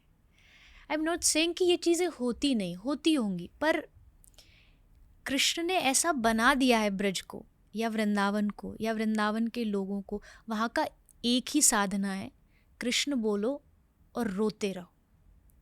ये हमारी साधना है। कोई हमसे पूछे तुम ब्रजवासियों का मंत्र क्या है, राधा राधा कहना, ये हमारा मंत्र है, और उनके लिए रोना। क्योंकि मुझे लगता है दुनिया का टॉप मोस्ट जो इमोशन है वो है जब आप भगवान के सामने रोते हो, आप उनके याद में रोते हो, उनके लिए रोते हो, और यही प्रेम होता है। जब आपकी किसी ने कहा कि मोह और प्रेम में क्या फ़र्क है, तो उत्तर देते हैं कि जब किसी से कुछ दिन बाद मन भर जाए वो मोह है, पर किसी को देखकर मन भराए वो प्रेम है। किसी के शरीर के लिए आकर्षण हो वो मोह है, पर किसी के लिए मन से समर्पण हो वो प्रेम है। आप किसी से सम्मान चाहो वो मोह है, पर आप सम्मान दो वो प्रेम है। आप तू मेरा है सिर्फ यही बोलोगे तो ये मोह है, और मैं सिर्फ तुम्हारा हूँ ये प्रेम है। तो मुझे लगता है हमारे ब्रज में, अगर जैसा आपने कहा कि थोड़ा सा लोग इसको नेगेटिव लेते हैं उसका रीज़न बस इतना ही है कि हम लोग बस प्रेम करना जानते हैं। हम लोग बस कृष्ण और श्री राधा रानी का नाम लेते, ना हमें कोई साधना जाननी है, ना हमें कोई भविष्य जानना है, हम बस उनका नाम लें और बस दिन रात उनको याद करें, ये हमारी उपासना है। ऑडियंस को बस ये कहना चाहूँगा कि वृंदावन जाइए, हाँ, आप समझोगे कि वृंदावन क्या चीज़ है। एक और बोनस पॉइंट है, मैं एक मंदिर को लेकर थोड़ा पार्शल हूँ वृंदावन में, क्योंकि मुझे कुछ एक्सपीरियंस हुआ वहाँ। एक्सपीरियंस क्या हुआ ये नहीं बताऊँगा, पर वो उस मंदिर का नाम है राधा रमन। अरे वाह, बहुत तो बहुत अच्छी जगह, बहुत अच्छा स्थान, वहाँ जाइए। वहाँ जाना चाहिए। मोस्टली लोग, कुछ लोग जो नहीं जानते तो शायद नहीं जा पाते, बट राधा रमन जी ब्रज के लाडले ठाकुर में से एक है, लाडले वाले, क्योंकि वो बाल रूप में है। और राधा रमन जी की आपने बात किया, तो राधा रमन जी इसलिए भी क्योंकि और जितने भी भगवान हैं वो ब्रज से बाहर कभी ना कभी गए हैं। जैसे बिहारी जी भी एक बार ब्रज से बाहर गए थे जब मुगलों का राज था, शासन था। राधा रमन जी कभी नहीं गए ब्रज को छोड़ के, और उनकी दिव्यता ही अलग है, क्योंकि वो शालिग्राम से प्रकट हुए हैं राधा रमन जी। तो बहुत सुंदर स्थान है वहाँ, जो भी वृंदावन जाए ज़रूर जाना चाहिए, दर्शन करना चाहिए। जयपुर में कौन सा? गोविंद देव जी, गोविंद देव। वो वृंदावन के ही भगवान है, मूर्ति वृंदावन की है। पर जब मुग़ल शासक आए मंदिरों को तोड़ने लगे, तो उस समय राजा मान सिंह ने बहुत सारी मूर्तियों को सेफ्टी के हिसाब से दूसरी जगह भेजा, तो वो जयपुर ले आए गोविंद देव जी को। एक और वृंदावन के भगवान है मदन मोहन जी, सबसे पुराना मंदिर वही है। उसके जो भगवान है वो भी राजस्थान में करौली जगह है, तो वो वहाँ पर शिफ्ट कर दिए गए, तो वहाँ उनकी पूजा होती है। राधा रमन जी क्यों रह गए? राधा रमन जी का मुझे लगता है, हम कहते राधा रमन जी पक्के ब्रजवासी हैं, और कई ऐसे ब्रज के लोग हैं जो ब्रज से बाहर जाते नहीं। आज भी हमारे ब्रज में से बहुत सारे संत हैं, उनका संकल्प है वो ब्रज के बॉर्डर बाउंड्री को क्रॉस नहीं करते, वो हमेशा उसके अंदर। इवन उनका तबीयत कितनी भी ख़राब हो जाए, डॉक्टर बुलाते हैं, बट वो ब्रज से बाहर नहीं जाते। तो आई थिंक राधा रमन जी भी उन्हीं पक्के ब्रजवासियों में से एक है कि मैं इससे बाहर जाऊंगा नहीं, क्योंकि ब्रज से ठाकुर जी को बहुत प्यार है। एक पद में हम गाते हैं ब्रज के लोग, नारायण दास जी का वो पद है, उसमें लिखा है कि यद्यपि मिले कोटिक चिंतामणि, हरिहु को न निहार, रेमन वृंदा विपिन विहार। मतलब उसमें ये लिखते हैं कि ब्रज के बाहर, ब्रज की बाउंड्री के बाहर अगर कृष्ण खड़ा है और वो कह रहा है कि यहाँ आ जाओ, मैं इस तरफ मिलूँगा, तो भी तुम ब्रज से बाहर जाना नहीं, क्योंकि हमको वही कृष्ण चाहिए जो ब्रज वाला कृष्ण। क्योंकि ब्रज से बाहर जाते ही कृष्ण में थोड़ा सा एक राजा वाला फील आ जाता है, क्योंकि वो मथुरा में भी राजकुमार थे, द्वारिका में भी वो राजा बने, बट ब्रज वाला जो कृष्ण है वो बहुत ईजी है, वो सबके साथ खेलेगा, बातें करेगा। तो हमको वही कृष्ण चाहिए जो वृंदावन वाला है। वृंदावन से बाहर अगर कृष्ण मिल भी जाएगा तो हम देखेंगे नहीं उसको। ये प्यार है लोगों का अपने वृंदावन के लिए और अपने ठाकुर जी के लिए। okay. मुझे याद भी नहीं कि गुस्से की फीलिंग क्या होती है। और बस यही था आज का एपिसोड। आई होप एपिसोड के बाद भी आपके मन में यही कृष्ण वृंदावन चलता रहे, और फर्स्ट यहाँ से जाके आप प्लान बनाएं कि अब मुझे वृंदावन जाना है। मैं वृंदावन जाऊंगा, क्योंकि जब मैं इस बार गया अक्टूबर में, जब मैं वृंदावन से लौटा तब दिमाग में बहुत सारे सवाल थे, तो मैंने सोचा कि इन सवालों का जवाब ढूंढकर फिर लौटूंगा। या वो ट्राई कि अगर आप वृंदावन आते हैं और अगर मैं वहाँ पर हूँ, आप हम मिले, और आपको दो वृंदावन है। दो वृंदावन मीन्स एक वो है जिसको लोग देखने जाते हैं, एक वो वृंदावन है जिसको दिखाया जाता है, जो देखना पड़ता है।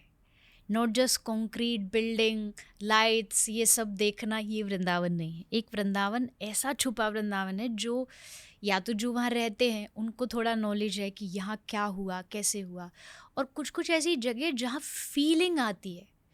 मैं वृंदावन में रहती हूँ, ब्रज में रहती हूँ, बट कभी कभी होता है कि देखो थोड़ा सा बिल्डिंगें बन गई है, थोड़ा सा एक आता ही है, हर जगह आया, ये तीर्थों में भी आया है, बट अभी भी ऐसी जगह हैं जहाँ जाके फील होता है कि सचमुच यहाँ कृष्ण गैया चराते होंगे। तो वो जो जगह है वो कहीं ना कहीं छुपी है, और वो देखना जाओगे तब ये जो वाला वृंदावन जिसकी हम बात कर रहे हैं ये तभी दिखेगा। तो आई होप नेक्स्ट ट्रिप जब भी आपकी होगी तो आपको असल वृंदावन का दर्शन हो। तो थैंक यू देवी जी, बहुत ज़्यादा सीखा आपसे, तो very grateful to you. And definitely आपसे फिर से बात करनी है। जी, thank you for having me. आगे भी हम ऐसी बातें, ऐसी वृंदावन ठाकुर जी अपने जीवन सबसे जुड़ी बातें लोग तक पहुंचाएं आपके और सबके थ्रू। तो मुझे भी बहुत अच्छा लगा। आई होप जल्दी फिर बात करेंगे। Thank you. ठीक है, तो दोस्तों ये था आज का धार्मिक स्पेशल। बताइए एपिसोड कैसा लगा, फीडबैक दीजिए and as usual guest recommendations भेजिए। हमने बहुत सारे सनातन धर्म से रिलेटेड एपिसोड्स क्रिएट करे हैं। I personally would also suggest हमारे तंत्रा एपिसोड्स भी चेकआउट करें, वो एक अलग स्कूल ऑफ थॉट होती है। वैसे हमारे सारे सनातन धर्म के एपिसोड्स हम लिंक कर देंगे नीचे। बाकी TRS एपिसोड्स भी देखिए, उनसे सीखिए। आपकी सोल को, उसी सोल की जर्नी को बहुत ज़्यादा फ़ायदा मिलेगा इन बातों से। TRS will be back soon. Ranveer and the team will also be back very soon. Hare Krishna.